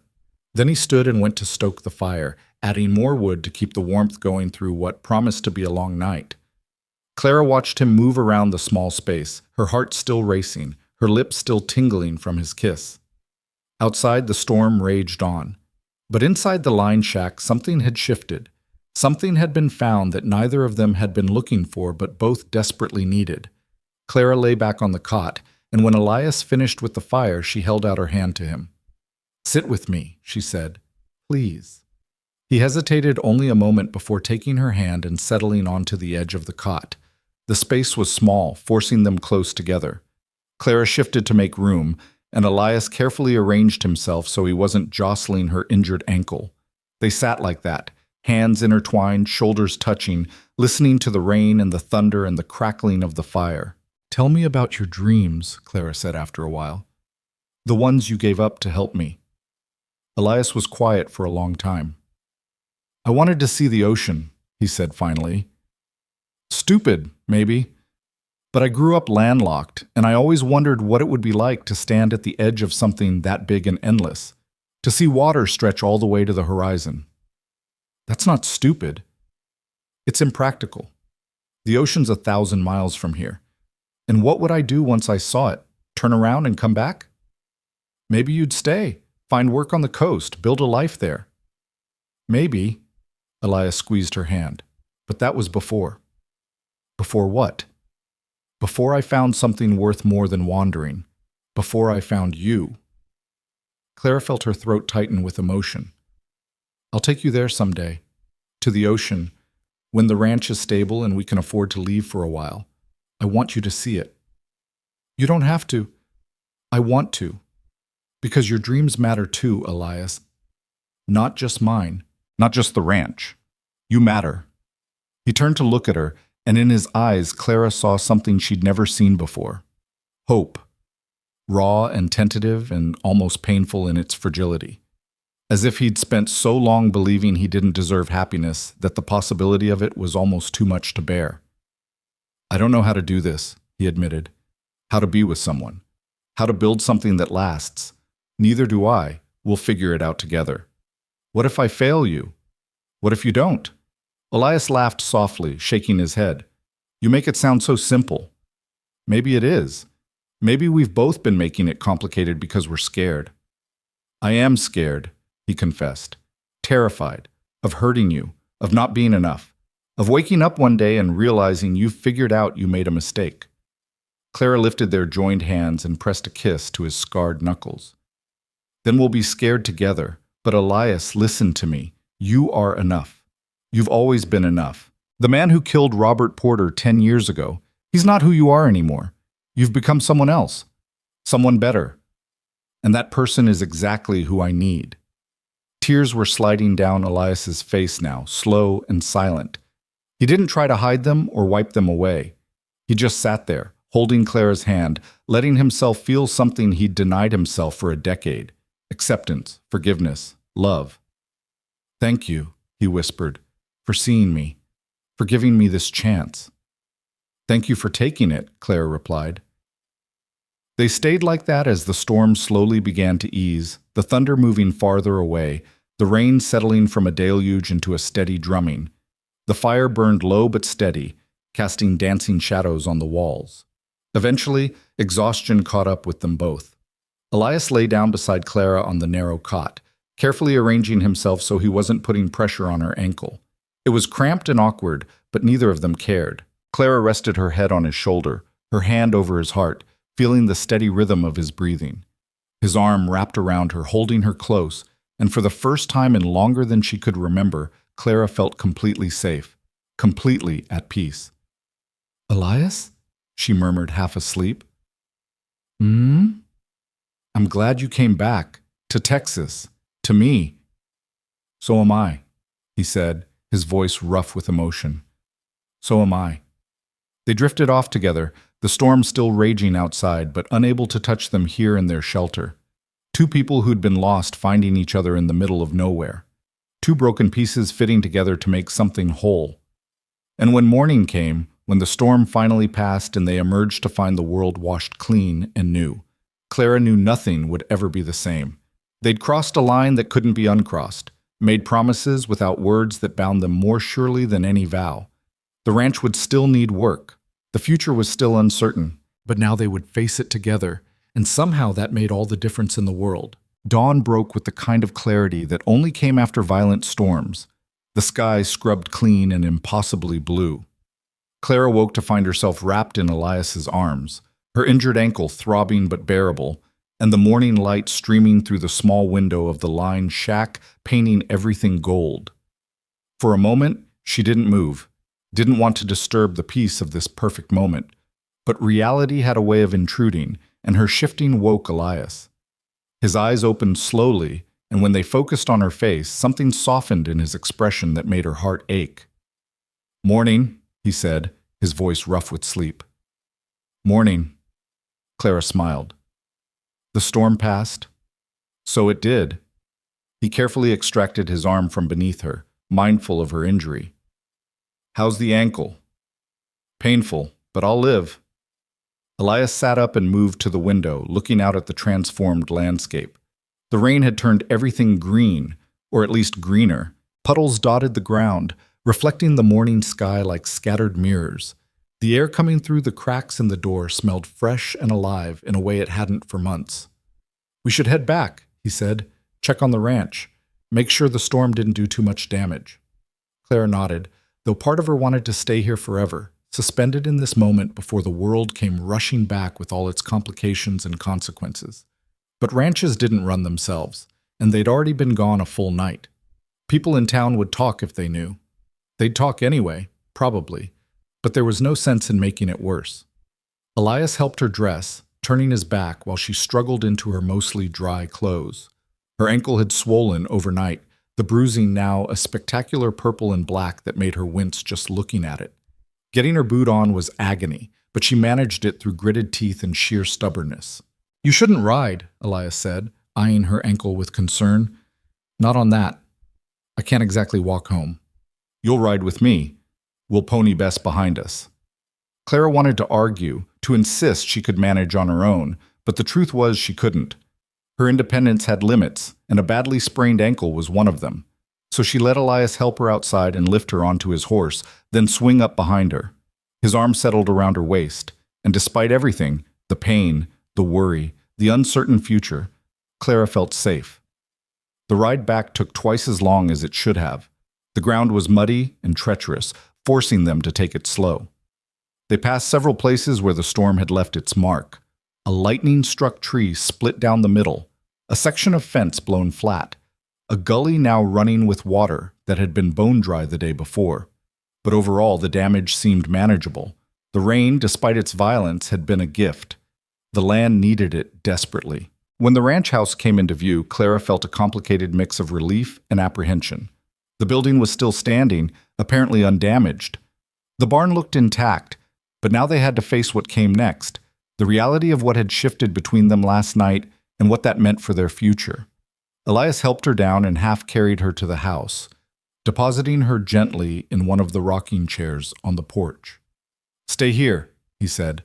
"I'll check the barn and the stock, make sure everything's secure. Then I'll come back and we'll figure out breakfast." "Elias," Clara caught his hand. "About last night, we'll talk," he promised. "After I make sure the ranch is all right. Just rest that ankle." He was gone before she could respond, striding across the muddy yard to the barn. Clara watched him go, her mind churning. In the cold light of morning, doubts crept in. Had she been too forward, too presumptuous? They barely knew each other, really. 3 weeks was nothing. Maybe the storm and the fear and the intimacy of the line shack had clouded her judgment. Maybe she'd made a terrible mistake, but then she remembered the way he'd looked at her when he said she was remarkable, the tenderness in his kiss, the vulnerability in his tears. Those weren't things you could fake. Whatever was happening between them, it was real. Complicated and uncertain and probably foolish, but real. Elias emerged from the barn 20 minutes later, his expression relieved. "Stock's fine. Barn held up well. Some water got in, but nothing we can't mop up. Fences took a beating in a few places, but we expected that." "Good," Clara gestured to the other chair. Sit. We need to talk." Elias lowered himself into the chair slowly, like a man expecting bad news. His hands gripped his knees, knuckles white. "If you're having second thoughts—" "I'm not." Clara spoke firmly, wanting to eliminate that fear immediately. "But we need to figure out how this works. Practically, I mean. People are going to notice the change. They're going to talk. Let them." "It's not that simple. My reputation—" "I know." Elias ran a hand through his hair, frustrated. "I know it's not fair. A man can do as he pleases, and it's just life. A woman steps outside the lines, and suddenly she's—" He broke off, jaw tight. "But I won't have you feeling ashamed of me. Of us." "I'm not ashamed," Clara said quietly. "I'm just aware of reality. And the reality is that an unmarried woman living with an unmarried man will cause scandal. It could hurt the ranch, make it harder to do business." Elias was silent for a long moment, his gray eyes fixed on something in the distance. When he spoke, his voice was steady, but Clara could hear the tension underneath. "Then we get married." Clara's breath caught. "What?" "We get married, soon. This week, if you'll have me." He turned to look at her directly. "I know it's fast. I know we should probably take our time, do this properly. But Clara, I meant what I said last night. I'm done running from things that matter, and you matter more than anything in this world. Elias, you can't just— Marriage isn't something you do to solve a problem. Is that all this would be to you? A solution to a problem?" "No." Clara's voice was fierce. "No, but I won't have you proposing out of obligation or because you think it's the proper thing to do." "Then let me be clear." Elias got up and knelt in front of her chair, taking both her hands in his. "I'm not proposing because of propriety or obligation or anything else except this. I want to spend my life with you. I want to wake up next to you every morning and fall asleep next to you every night. I want to build this ranch into something your father would be proud of, and I want to do it as your partner in every sense of the word." "I love you, Clara Hayes. I think I started loving you the moment you looked me in the eye in that general store and refused to be grateful for charity." Tears were streaming down Clara's face. "You love me?" "I do, completely, terrifyingly, more than I thought I was capable of loving anyone." His hands tightened on hers. "So yes, I'm asking you to marry me. But I'm not asking because it's convenient or because people will talk. I'm asking because I can't imagine a future that doesn't have you in it." Clara couldn't speak. Her throat was too tight, her heart too full. She pulled one hand free and touched his face, tracing the scar through his eyebrow, the rough stubble on his jaw, committing every detail to memory. "I love you too," she whispered. "I didn't want to. I fought it. But I love you anyway." "Is that a yes?" "That's a yes." The smile that spread across Elias's face was like sunrise breaking over the prairie, slow and bright and transforming everything it touched.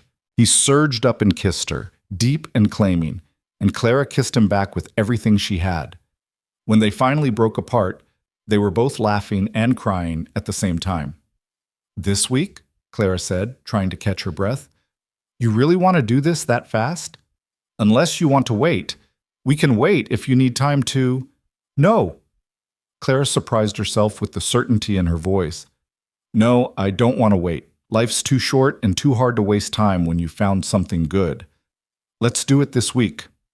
Elias kissed her again, softer this time, almost reverent. I don't have a ring. I don't have anything to offer you except myself and my promise to never stop trying to be worthy of you. That's more than enough. Clara rested her forehead against his. But Elias, you have to understand, this ranch will always be hard work. We'll have good years and bad years. There will be times when we barely scrape by. Times when we question if it's worth it. I know. And I'm not easy to live with. I'm stubborn and independent, and I have a temper. I know that too. And sometimes I wake up in the middle of the night missing my father so much I can't breathe. Sometimes I'll need to cry and I won't want to talk about it. Then I'll hold you while you cry. Elias cupped her face in his hands. Clara, I'm not asking for easy. I'm not asking for perfect. I'm asking for real, for honest, for a life where we face things together instead of alone. That's all. Clara nodded, unable to speak past the lump in her throat. Elias kissed her once more, then stood and helped her to her feet. Come on, let's get you inside. You need to elevate that ankle, and I need to start breakfast. We've got a wedding to plan. The next few days passed in a blur of activity and emotion. Clara's ankle forced her to stay off her feet, which meant Elias handled most of the ranch work alone. But in the evenings, they sat together on the porch or in the small kitchen, making plans and dreaming about the future. They decided to have a simple ceremony in the ranch house, just them and a judge from San Angelo to make it legal. No fuss, no spectacle, just two people making a promise to each other. On Wednesday, Elias rode into town to arrange for the judge and to buy supplies. He returned with a shy smile and a small velvet box that he pressed into Clara's hands. Inside was a simple gold band, nothing fancy, but when she slid it onto her finger, it fit perfectly. It's beautiful, she said, tears welling up again. The jeweler in San Angelo said I could bring it back if it didn't fit right, but Elias shrugged. I told him it would be perfect, and it is. How did you know my size? I didn't. I just hoped. He took her hand and kissed her ring finger just above where the band sat. Seems like Hope's been treating me pretty well lately. They were married on Saturday afternoon, 6 days after the storm that had changed everything. The judge arrived at 2 o'clock, a portly man named Henderson who asked no questions and raised no objections when Elias explained the situation. Clara wore her mother's dress, altered to fit and carefully pressed. Elias wore his cleanest shirt and had actually attempted to tame his hair, though it was already escaping whatever pomade he'd used. They stood in the main room of the ranch house, sunlight streaming through the windows, and spoke their vows. Clara's voice shook when she promised to love and honor Elias for the rest of her life, but it never wavered. Elias's voice was steady and strong when he made the same promise to her, his gray eyes never leaving her face. By the power vested in me by the state of Texas, Judge Henderson said, I now pronounce you husband and wife. Mr. Crow, you may kiss your bride. And he did, thoroughly, until the judge cleared his throat and reminded them he was still in the room. They signed the papers that made it official, and Judge Henderson rode away with his fee and his discretion intact. And then Clara and Elias were alone, married, standing in the middle of the ranch house, looking at each other like they couldn't quite believe what they'd just done. So, Elias said finally, we're married. We are. You're stuck with me now. Clara laughed. I think you're stuck with me. Best thing I've ever been stuck with. He pulled her close and kissed her again, and this time there was no judge to interrupt them. The kiss deepened, turned heated, and Clara felt something unfurl in her chest. Want, need, the kind of desire she'd never let herself feel before because there had been no one to feel it for. Elias, she breathed against his lips. Yeah? Take me upstairs. His eyes darkened. Your ankle is fine. I'm fine. I want... She couldn't find the words, so she kissed him instead, pouring everything she felt into it. Elias groaned and scooped her up, carrying her carefully up the narrow stairs to the loft. He laid her on the bed, her bed, their bed now, and knelt beside her. Are you sure? He asked, his voice rough. Because there's no going back. I don't want to go back. Clara reached up and pulled him down to her. I only want to go forward, with you. What happened next was tender and awkward and perfect all at once. They were both nervous, both fumbling in their inexperience, but they were also patient with each other, gentle. When Elias finally made them one, Clara gasped at the brief pain and then the overwhelming rightness of it. This was what it meant to belong to someone, to choose them and be chosen in return. Afterward, they lay tangled together in the fading afternoon light, sweaty and breathless and utterly content. Elias traced lazy patterns on Clara's bare shoulder, his other arm pillowed under her head. "I never thought I'd have this," he said quietly. "A home, a wife, a future worth living." Clara turned to look at him. "And now?" "Now I can't imagine anything else." He kissed her temple. "Thank you." "For what?" "For giving me a reason to stay. For seeing something in me worth loving. For being brave enough to take a chance on a man who didn't deserve one." "You deserved it," Clara said fiercely. "You've always deserved it. You just needed to believe it yourself." Elias pulled her closer, and they drifted into a doze, wrapped in each other and the drowsy warmth of late afternoon. When they woke, the sun was setting, painting the sky in shades of orange and pink that reminded Clara of the sunsets her father used to watch from the porch. "He would have liked you," she said suddenly. "My father, he would have approved." "You think so?" "I know so. He always said the measure of a man was what he did when no one was watching, when there was nothing to gain and everything to lose." Clara propped herself up on one elbow to look at Elias properly. "You've been proving yourself when no one was watching for 10 years, building a life, keeping your promises, trying to be better. That's exactly the kind of man he respected.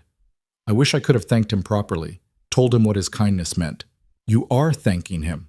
Every day you're here, working this ranch, taking care of me. That's the thank you he would have wanted." Elias nodded, his expression thoughtful. Then he sat up abruptly. "I have something for you, a wedding gift. It's not much, but..." He climbed out of bed and padded downstairs, unself-conscious in his nakedness. Clara heard him rummaging around, then his footsteps on the stairs again. He returned holding a piece of paper, worn and carefully folded. "I've been carrying this for years," he said, sitting on the edge of the bed. "Your father gave it to me the day he sent me on my way. I've read it probably 1,000 times whenever I doubted myself or needed to remember why I was trying so hard to be better." Clara took the paper and unfolded it carefully. Inside, in her father's distinctive blocky handwriting, were just a few lines. "Every man deserves a second chance to prove he's more than his worst mistake. The only payment I ask is that you extend the same grace to someone else when your time comes. James Hayes." Tears blurred Clara's vision. She traced the words with her finger, imagining her father sitting at the kitchen table, carefully writing this note for a young man he barely knew, but chose to believe in anyway. "He was a good man," Elias said softly. "The best man I've ever known. And you're just like him, Clara. You have his strength, his fairness, his ability to see the good in people." "I'm not like him," Clara said. "He never doubted himself, never questioned if he was doing the right thing. I think he doubted plenty, he just didn't let it stop him from acting." Elias took her hand. "That's what you do too. You're scared, but you're brave anyway. That's not weakness, Clara. That's the truest kind of strength there is." Clara carefully refolded the note and handed it back. "Keep it. It's yours. But thank you for showing it to me, for letting me see that side of him. It's our gift now, mine and yours. A reminder of what we're building here. A legacy of second chances and choosing to believe the best in people." Elias set the note on the bedside table and pulled Clara back into his arms. "We're going to make him proud, both of us, together." "Promise?" Clara whispered. "I promise." They stayed in bed as night fell, talking about everything and nothing. Clara told Elias about her childhood, about learning to ride before she could properly walk, about her mother's laugh and her father's rare smiles. Elias told her about the places he'd worked, the people he'd met, the long, lonely years of drifting that had finally led him here. Eventually, hunger drove them downstairs. They cooked together in the small kitchen, bumping into each other in the confined space and laughing about it. It was domestic and ordinary and absolutely perfect. This was what Clara had been missing without knowing it. Not just someone to share the work with, but someone to share the quiet moments too. The simple joy of making dinner together, of sitting across a table and talking about tomorrow's tasks, of planning a future instead of just surviving one day at a time. After supper, they walked out to the porch despite the darkness. The night was clear and cool, the stars brilliant overhead. Clara leaned against the railing, and Elias stood behind her, his arms wrapped around her waist, his chin resting on the top of her head. "What are you thinking?" he asked. "That 3 months ago I stood in almost this exact spot and thought about giving up, about walking away from everything and just letting the bank take it all." Clara's voice was quiet. "I was so tired, Elias, tired of fighting alone, tired of losing. I'd convinced myself that nothing I did mattered, that I was going to fail no matter how hard I tried. And now?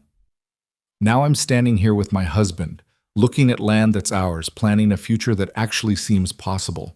It's like living in a completely different world." Elias tightened his arms around her. "You were never going to fail, Clara.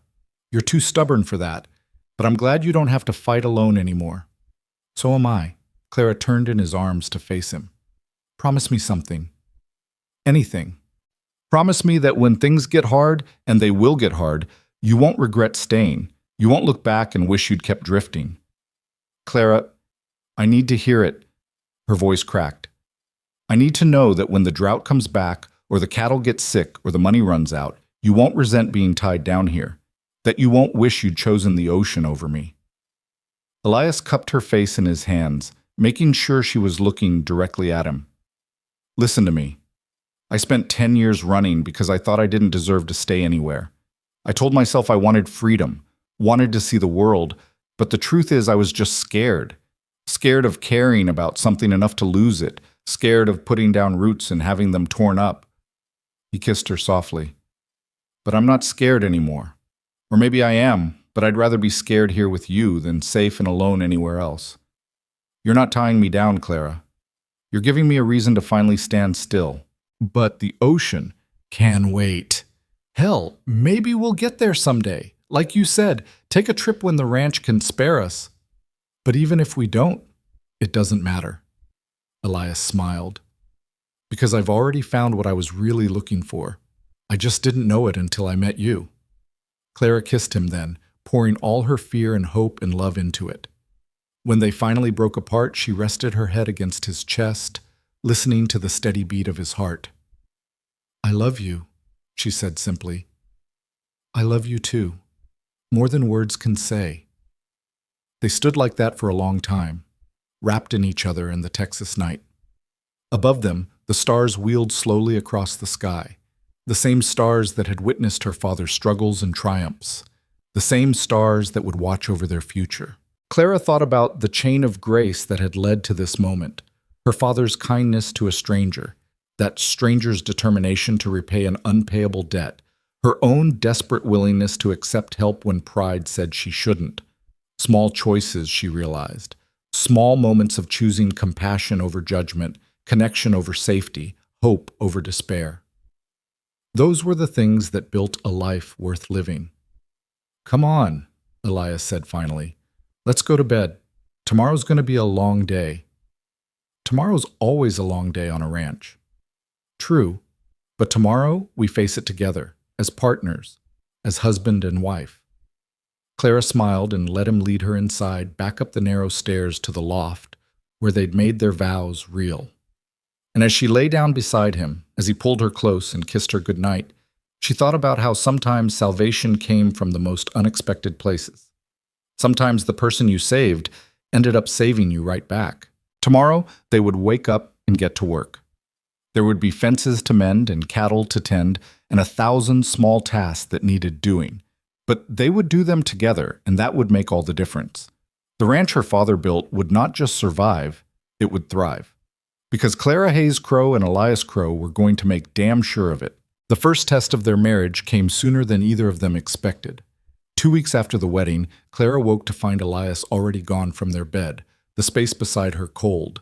She dressed quickly and found him in the barn, standing in front of Pepper's stall with an expression that made her stomach drop. "What's wrong?" she asked, though she could already see. The old gelding was lying on his side, breathing shallow and labored, his eyes glazed with pain. "Colic, I think." Elias said quietly. Bad case.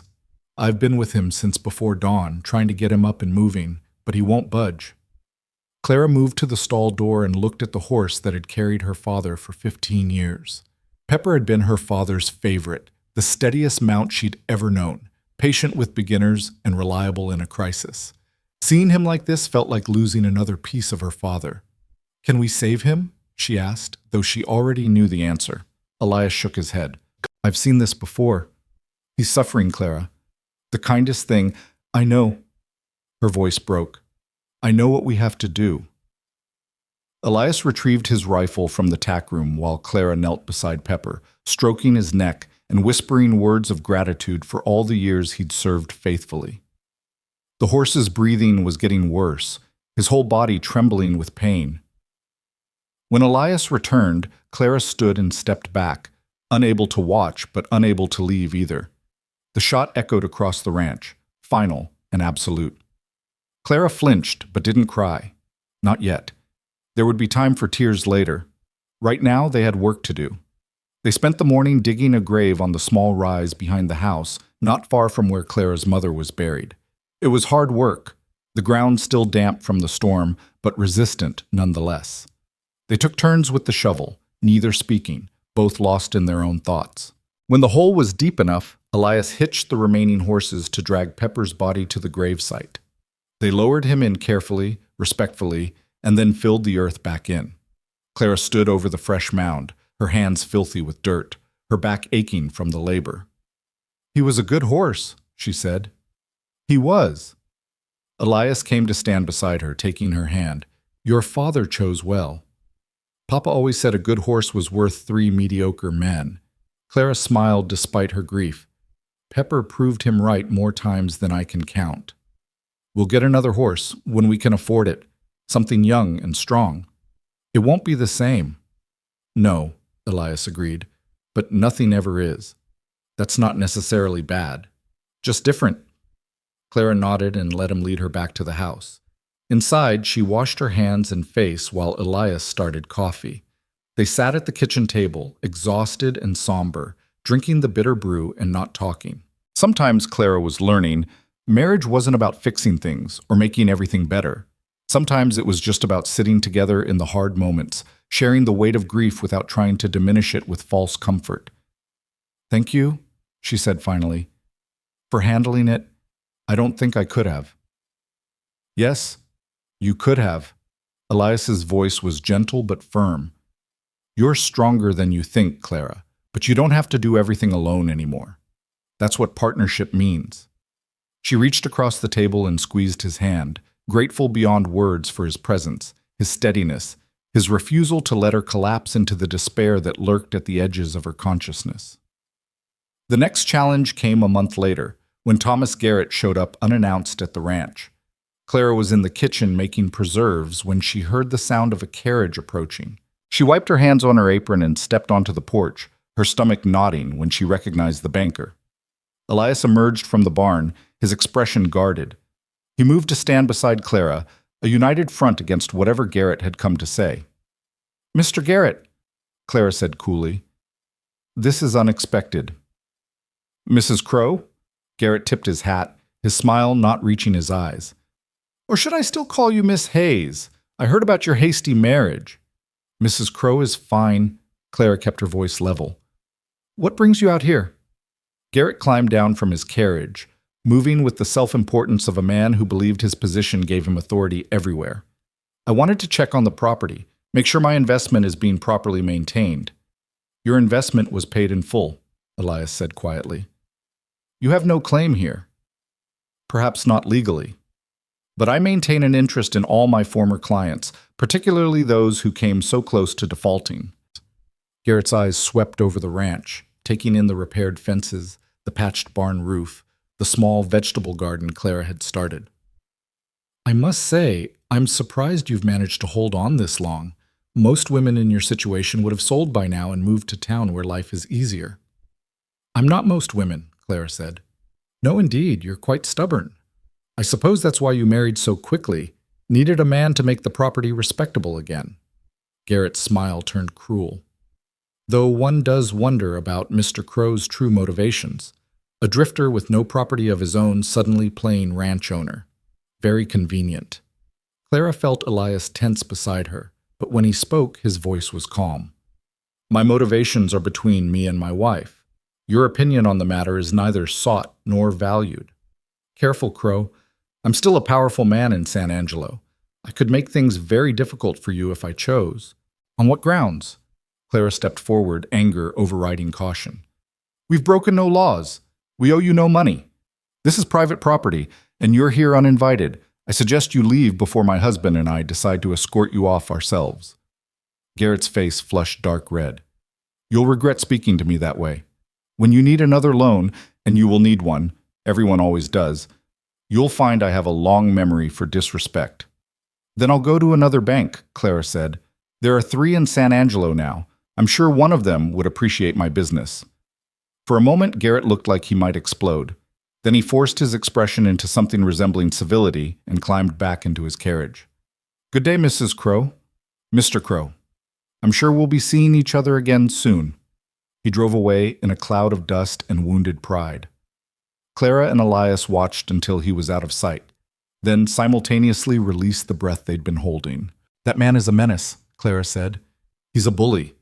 Bullies only have power if you give it to them. Elias turned to her, pride evident in his expression. You handled that perfectly.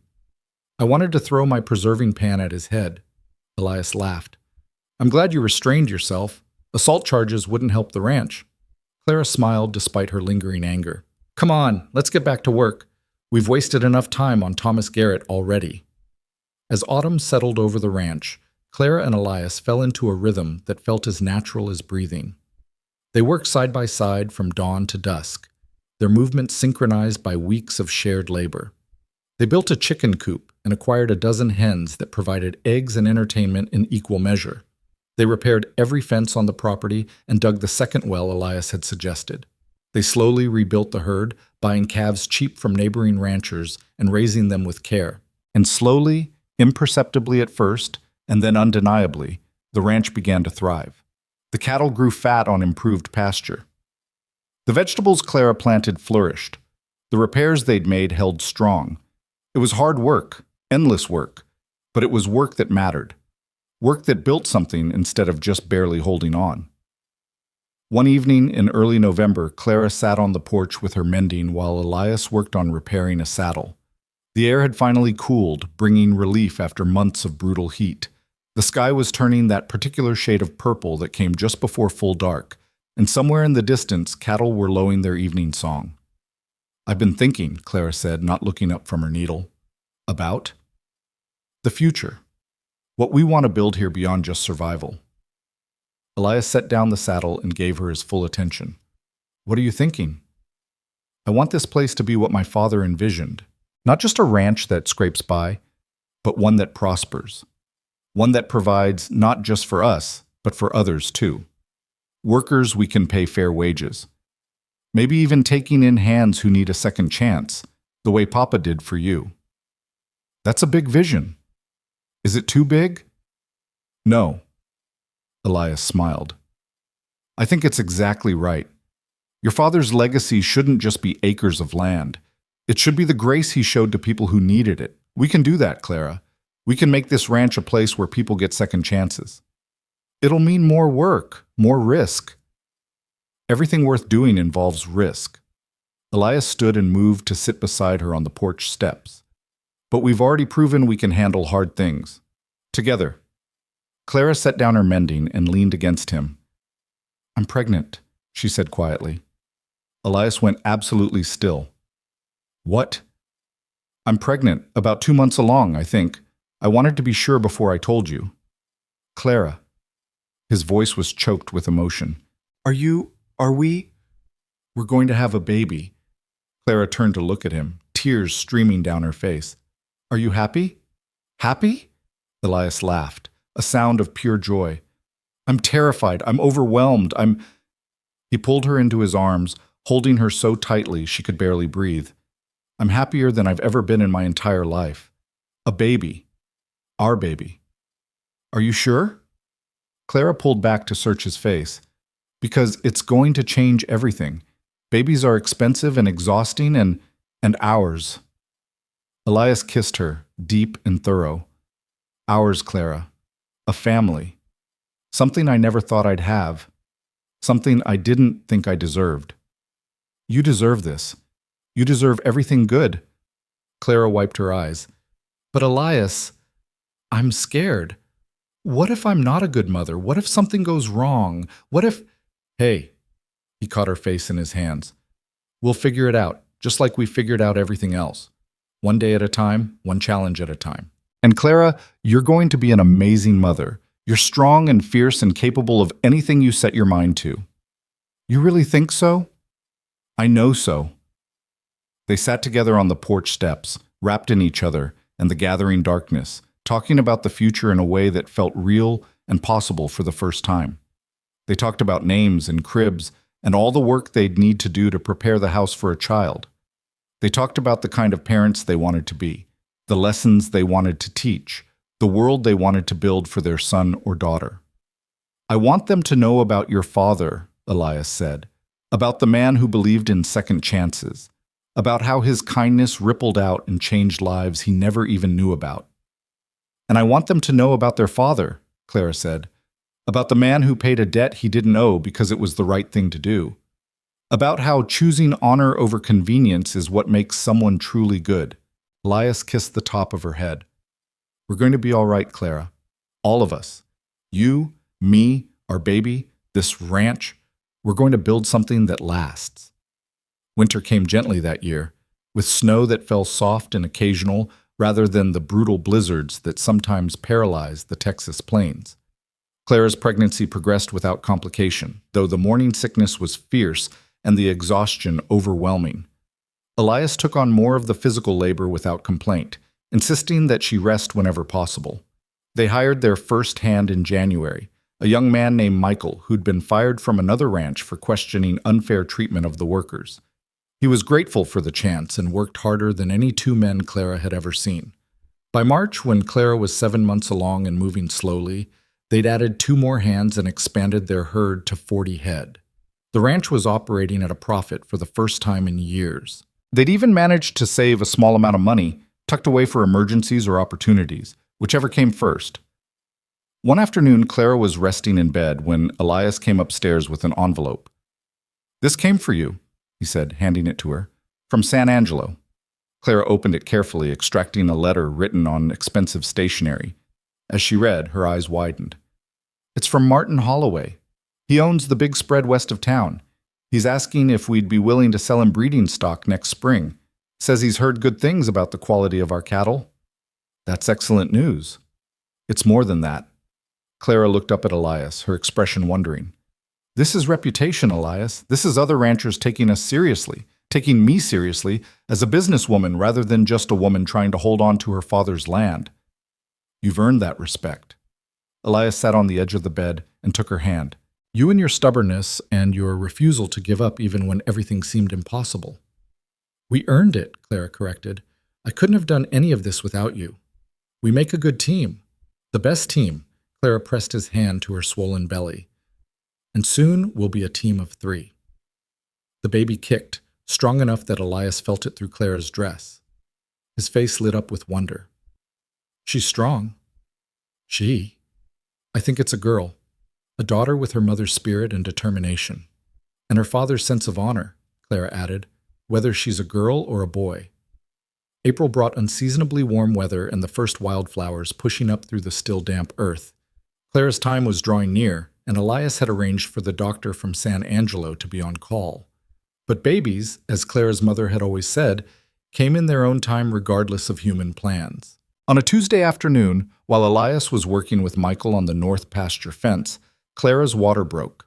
She was alone in the house kneading bread dough when the first contraction hit. It wasn't severe, not yet, but she knew what it meant. She dried her hands, walked carefully to the porch, and rang the bell they'd installed for exactly this purpose.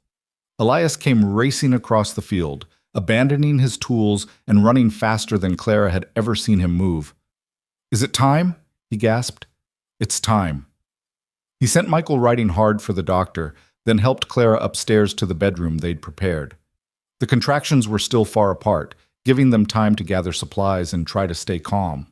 Elias held Clara's hand and let her squeeze as hard as she needed, never once complaining, even when she was certain she was breaking his fingers. The doctor arrived an hour later, a gray-haired man named Patterson who delivered half the babies in San Angelo. He examined Clara, pronounced everything normal, and then settled in to wait. "First babies take their time," he said cheerfully. "Could be another few hours yet." It was 8 hours.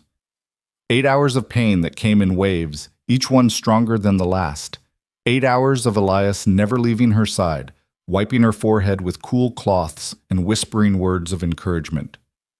8 hours of Clara cursing and crying and wondering how women did this more than once. And then finally, as the sun was setting and painting the sky in shades of orange and gold, their daughter was born.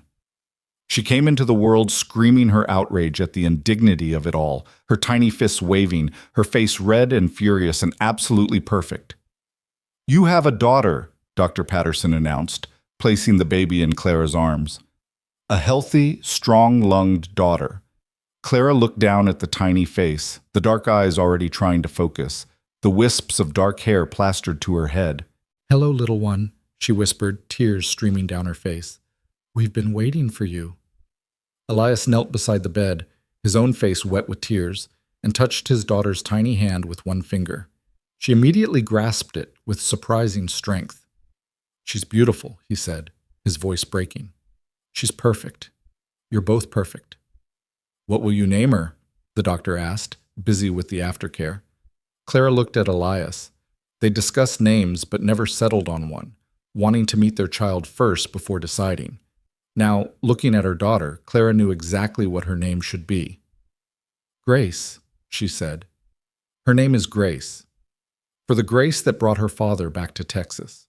For the grace my father showed him. For all the grace that's been given to us when we needed it most." "Grace Hayes Crow," Elias said, testing it out. "It's perfect." Dr. Patterson finished his work and gathered his bag. "I'll check on you tomorrow, but everything looks good. You did well, Mrs. Crow. Rest now, and let that baby sleep when she sleeps. You're going to need it." After the doctor left, Michael knocked softly on the door. "Congratulations, boss," he said shyly. "The other hands wanted me to tell you we're real happy for you both." "Thank you, Michael," Clara said. "Would you like to meet her?" Michael stepped into the room, his hat in his hands, and looked at the baby with something like reverence. "She's mighty small." "She'll grow," Elias said. "And when she does, I suspect she'll be giving orders around here before any of us are ready for it." Michael grinned. "I don't doubt it, sir. Not with her mama's blood." After he left, Clara and Elias were finally alone with their daughter. Grace had fallen asleep, her tiny chest rising and falling in the rapid rhythm of newborn breathing. Clara couldn't stop looking at her, couldn't quite believe this perfect creature was theirs. "What are you thinking?" Elias asked softly. "That a year ago I was alone and convinced I was going to lose everything, and now I have you and her and a ranch that's thriving, and I don't know how I got this lucky. It wasn't luck, it was courage, yours and mine both. We chose to trust, to hope, to build something together." Elias kissed Clara's forehead. "This is what grace looks like. This is what happens when people choose love over fear." Clara leaned against him, exhausted but happy beyond measure. "I love you, Elias Crow." "I love you too, both of you, more than I have words for."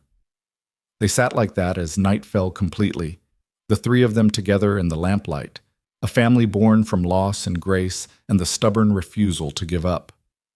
Outside, the ranch was quiet, settled for the night. The cattle were bedded down, the horses dozing in their stalls, the chickens roosting in their coop. Everything was as it should be. The years that followed were full of the ordinary miracles that made up a life. Grace grew from a baby into a toddler who followed her father everywhere, mimicking his walk and his quiet way of speaking. They had a son 2 years later, whom they named James after Clara's father. The ranch continued to prosper, not without setbacks and challenges, but with steady, sustainable growth. They took on more hands who needed second chances, just as Clara had envisioned. Young men who'd made mistakes and needed someone to believe in them. older men who'd fallen on hard times and needed honest work. They created a reputation not just for quality cattle, but for fair dealing and compassion. When other ranchers asked Clara how she managed it, she always said the same thing. My father taught me that people are worth investing in. Everything else follows from that. When Grace was 5 and James was 3, Elias came to Clara with a proposition. I've been thinking, he said, about something you promised me once. What's that? You said you'd take me to see the ocean someday, when we could afford it. Clara looked up from the accounts she'd been reviewing. You want to go now? The ranch is doing well. Michael's capable of running things for a few weeks. The kids are old enough to travel. Elias smiled. I think it might be time. So that summer, they loaded their family into a wagon and headed east. It took 3 weeks of travel, camping under stars and staying in small-town hotels. But finally they crested a rise, and there it was, the Gulf of Mexico, stretching to the horizon, vast and blue and impossible. Elias stood at the edge of the water, his children splashing in the shallows, his wife beside him, and felt something settle in his chest. The ocean was beautiful, magnificent even. But it wasn't what he'd been looking for all those years ago when he'd dreamed of seeing it. What he'd really been looking for was standing right beside him, holding his hand, the wind whipping her hair around her face. Was it worth the wait? Clara asked. Yes, Elias said, but not for the reason I thought. I always imagined standing here alone, a free man with no ties. Instead, I'm standing here with a wife and children and a ranch waiting for me back home, and I've never been happier to be tied down in my entire life. You're not tied down, Clara said. You're rooted. There's a difference. Elias pulled her close and kissed her, tasting salt and sun and the future. You're right, as usual. They spent a week at the coast, letting Grace and James play in the sand and build castles that the tide inevitably destroyed. They swam and collected shells and talked about everything and nothing. And when it was time to go home, none of them were sad. They were ready. Ready to return to the ranch, to the work waiting for them, to the life they'd built together. Years passed. Grace and James grew up learning to ride and rope, to read and calculate, to value honor above profit and people above property. They heard stories about their grandfather James and the grace he'd shown to strangers. They learned about their father's past and what it meant to earn redemption through living well. The Hayes Crow Ranch became known throughout Texas as a place where hard work was rewarded and second chances were given freely. Clara and Elias expanded gradually, buying adjacent land as it became available, always careful to manage growth sustainably. They became pillars of the community, respected not just for their success, but for their integrity. On their 20th wedding anniversary, Elias gave Clara a gift, a painting of the ranch as it looked that day, prosperous and beautiful, with Grace and James working in the yard and cattle dotting the green pastures. Clara hung it in the main room, where everyone who entered could see it. That's not how it looks, Grace said, examining the painting with the critical eye of a teenager. That's how it could have looked, maybe if things had gone differently. There should be more struggle in it, more of the hard times. The hard times were real, Clara said, but they don't define us. This painting shows what we built despite the hard times. That's the story worth telling. Grace nodded slowly, understanding. Like how Daddy's past doesn't define him. It's what he did after that matters. Exactly like that. That evening, Clara and Elias sat on the porch as they had countless evenings before, watching the sun set over land that was truly theirs. Not just in the legal sense, but in the deeper sense of having been earned through blood and sweat, and refusing to surrender when surrender would have been easier. Do you ever regret it? Clara asked. Paying that debt? Staying here instead of seeing more of the world? Elias didn't even hesitate. Not once. Not for a single moment. Your father gave me a second chance at life. You gave me a reason to live it. I found something here worth more than all the oceans in the world. What's that? Home. Purpose. Love. You. He took her hand, his thumb tracing the simple gold band she still wore. I spent years running because I thought that's what I deserved. But your father taught me something important, that sometimes staying is braver than leaving. Sometimes putting down roots and fighting for what you care about is the hardest thing in the world. Clara leaned her head on his shoulder. I'm glad you stayed. I'm glad you fought. So am I. They sat in comfortable silence as stars began to appear, the same stars that had witnessed the beginning of their story and would witness its continuation long after they were gone. The ranch would pass to Grace and James eventually, and they would face their own challenges, make their own choices. But they would do it knowing they came from people who believed in second chances and the power of grace to transform lives. Behind them, through the open windows, they could hear their children arguing good-naturedly about something inconsequential. Inside the house, the lamp was lit, casting warm golden light. The barn was secure. The stock settled for the night. Everything was as it should be. "Thank you," Elias said quietly. "For what?" "For looking at a stranger in a general store and seeing something worth believing in. For taking a chance on a man who didn't deserve one. For building this life with me." "You deserved it," Clara said firmly. "You always deserved it. You just needed someone to show you that. Your father showed me first. And I finished what he started." Elias kissed her temple. "We finished it together. That's how all the best things happen." They rocked gently, the chairs creaking in their familiar rhythm, and watched the last light fade from the western sky. Tomorrow would bring its own challenges and joys. There would be cattle to tend, and fences to mend, and children to raise, and a legacy to protect. But for now, in this moment, everything was perfect. Clara Hayes Crow had saved her father's ranch. But more than that, she'd built something new on its foundation, a home filled with love, a business built on integrity, a family rooted in grace. She'd taken the gift Elias offered and multiplied it beyond anything either of them could have imagined. And Elias Crow, who'd once believed he deserved nothing but punishment and solitude, had found redemption in the most unlikely place. Not in grand gestures or dramatic sacrifices, but in daily choices to show up, to work hard, to love completely. He'd learned that paying a debt wasn't just about money or obligation.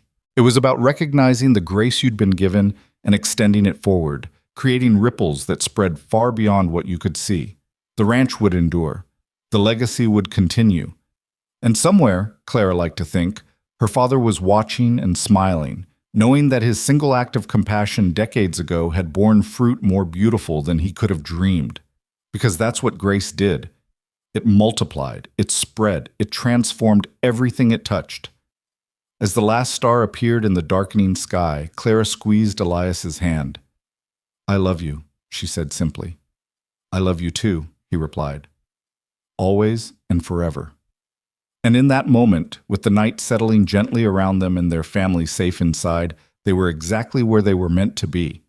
Not because life had been easy, but because they'd faced its hardness together and refused to let it defeat them. Not because they were perfect, but because they'd chosen each other despite their flaws and had built something lasting from that choice.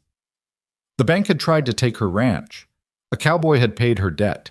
And in doing so, he'd given them both something far more valuable than land or money. He'd given them a future, a family, and a love that would endure long after they were gone. A testament to the power of choosing grace over judgment, hope over despair, and staying over running when everything in you screamed to flee. It was in the end the only story that mattered, the story of two broken people who found each other and became whole. The story of a debt paid not in gold but in grace. The story of a ranch that almost died but instead became a beacon of second chances for everyone lucky enough to find it. And they lived it fully, gratefully, together, for all the years they were given.